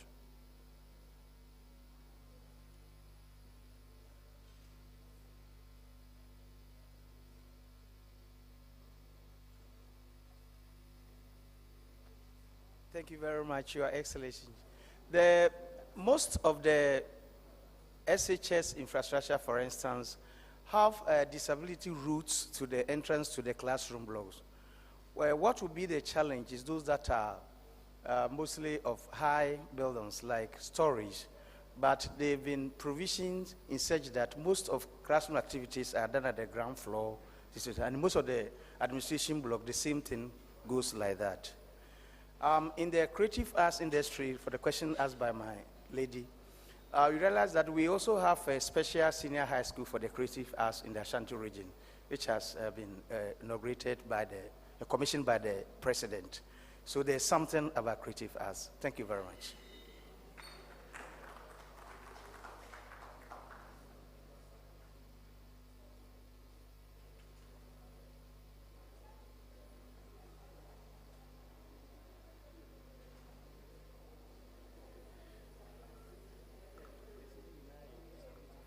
Please come on, you add it. The Honorable Cecilia Dapa is the minister responsible for sanitation and water resources. How user friendly are the facilities that we are providing for our schools and so on.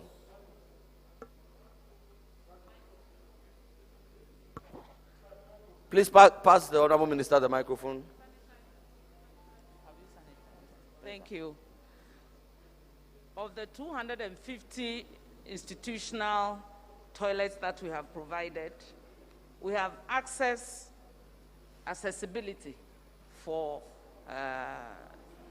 disabled and challenged persons. Even inside the toilets, we also have handles that they hold to make themselves comfortable. That's what we'll add to that. Added to that is the special initiatives toilets that they are also building. These are all user-friendly to disabled and challenged people. Thank you.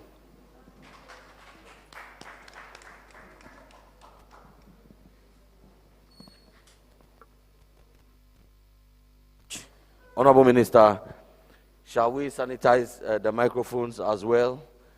Shall I invite the Vice President of the Republic to take a few of the questions? Thank you very much, Your Excellency.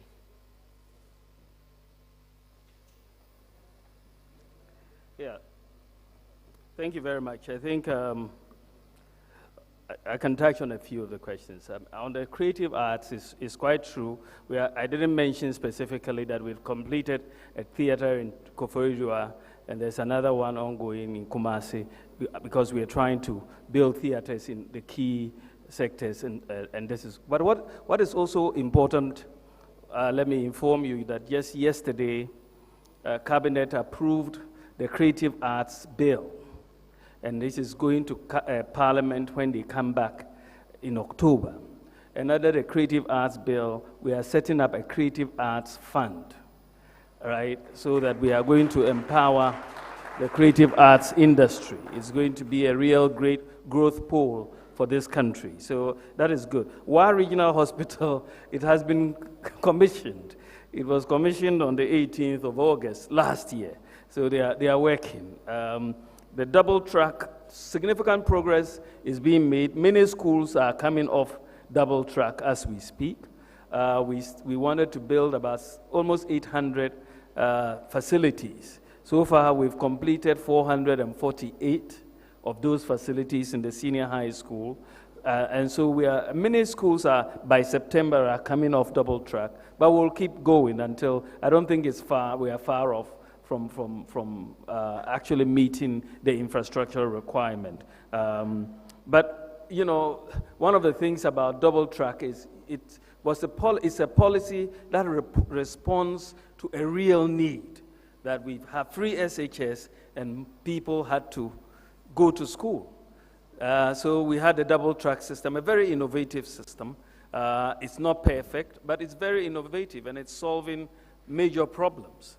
If you say that you are going to abolish double track, you have to tell us exactly what you are going to replace it with. You cannot just say it for votes. You have to say, I'm going to abolish double track and I'm going to replace it with this. But if you abolish it, whose child should stay at home? And whose child should go to school? Right? So that is the question that we have to ask. We are moving very quickly with the construction of a lot of infrastructure in the senior high schools.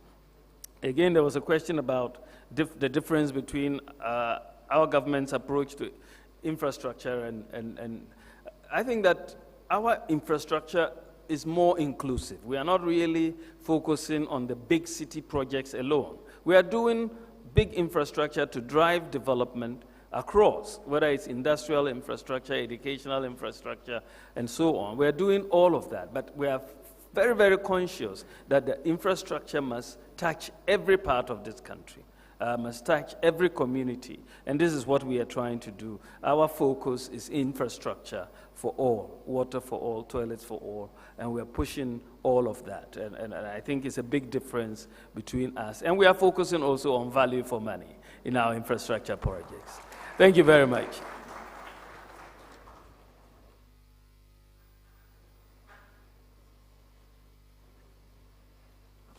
Thank you very much, Your Excellency, the Vice President of the Republic of Ghana. Indeed, we are delivering more with less.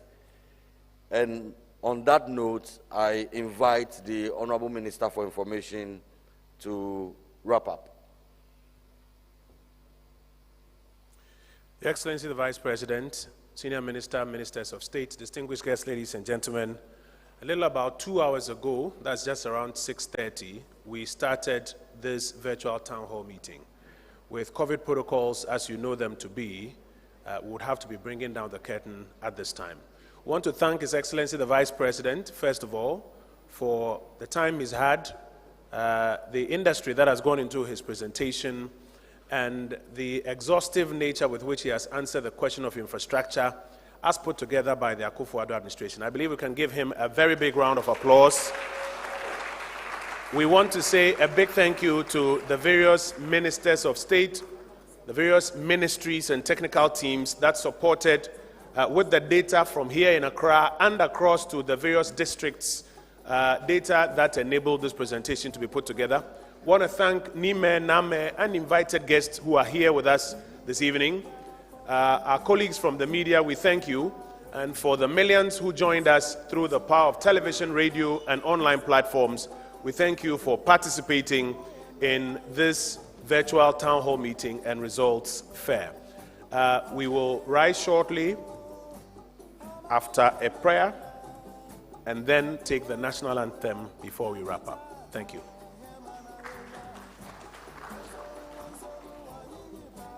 Thank you very much, Honorable Minister. Indeed, we are going digital with the digital Vice President and his digital President. And so we are proceeding to the Upper West region, the office of the Regional Chief Imam Alhaji Osman Kanini, to offer the closing prayer. Alhaji. أعوذ بالله من الشيطان الرجيم بسم الله الرحمن الرحيم. I am very, very glad to stand on behalf of the Upper West Regional Chief Imam to deliver a short closing prayer to the nation. And Engma yaga anam banyal kang aha Upper West Chief Imam ogwa borang ay duwabunga kuna laka tiyan iya duwabu akutapalo ni jagbuli wala yala tibiya election year yal jama'a na biyebe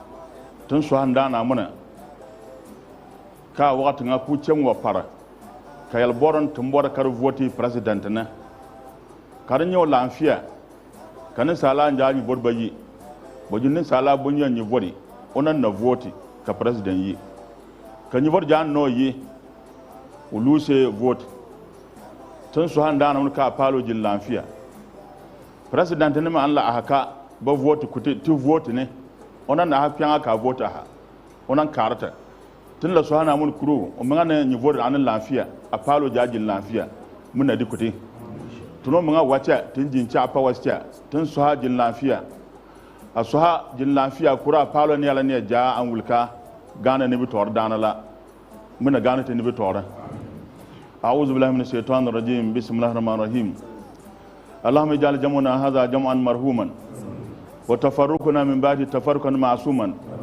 ولا تجعل فينا ولا مانا مطرودا ولا محروما اللهم ربنا لا تدع لنا في مكاننا هذا ذنبا غفرته ولا حما الا فرجته ولا دين الا قضيته ولا مريضا الا شفيته ولا ميتا الا رحمته ولا ضالا الا هديته ولا فقيرا الا اغنيته ولا حاجة من هوائج دون ولا غير الكديتها يا أرحم الراحمين يا رب العالمين. اللهم ربنا آتنا في الدنيا حسنة وفي الآخرة حسنة وقنا عذاب النار. اللهم ربنا آتنا في الدنيا حسنة وفي الآخرة حسنة وقنا عذاب النار. اللهم ربنا آتنا في الدنيا حسنة وفي الآخرة حسنة وقنا عذاب النار. ودلنا جنة مع الأبرار يا عزيز يا غفار يا رب العالمين. يا رب لك الحمد كما ينبغي لجلال وجهك والعظيم سلطانك. يا رب لك الحمد كما ينبغي لجلال وجهك والعظيم سلطانك. يا رب لك الحمد كما ينبغي لجلال وجهك والعظيم سلطانك. يا رب ختم لنا بالخير والسعادة برمة الدين والقرآن والعلم. الحمد لله رب العالمين الرحمن الرحيم مالك يوم الدين إياك نعبد وإياك نستعين اهدنا صراط المستقيم صراط الذين أنعمت عليهم غير المغضوب عليهم ولا الضالين آمين صلوا على النبي الكريم. We are grateful to Alhaji Osman Kanihi, the regional chief imam of the Upper West region. Indeed, this is our country, the only country we have, and we have to serve it. And that is why we will build 4 interchanges at the cost of $289 million, and somebody will build just one for $260 million. On that note, Mr. Lord White, please perform to us Yenara Yasa Sene. This is our land we must protect and serve.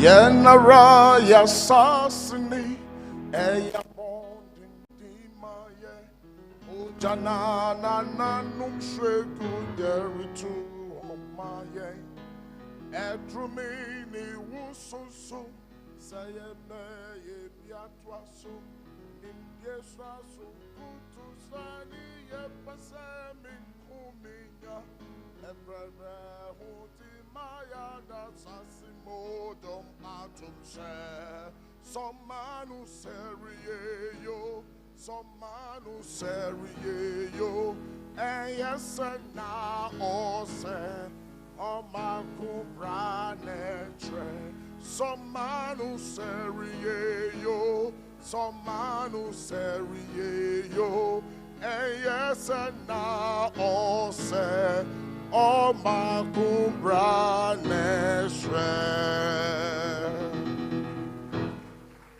Thank you very much, Your Excellency, Honorable Ministers, distinguished ladies and gentlemen.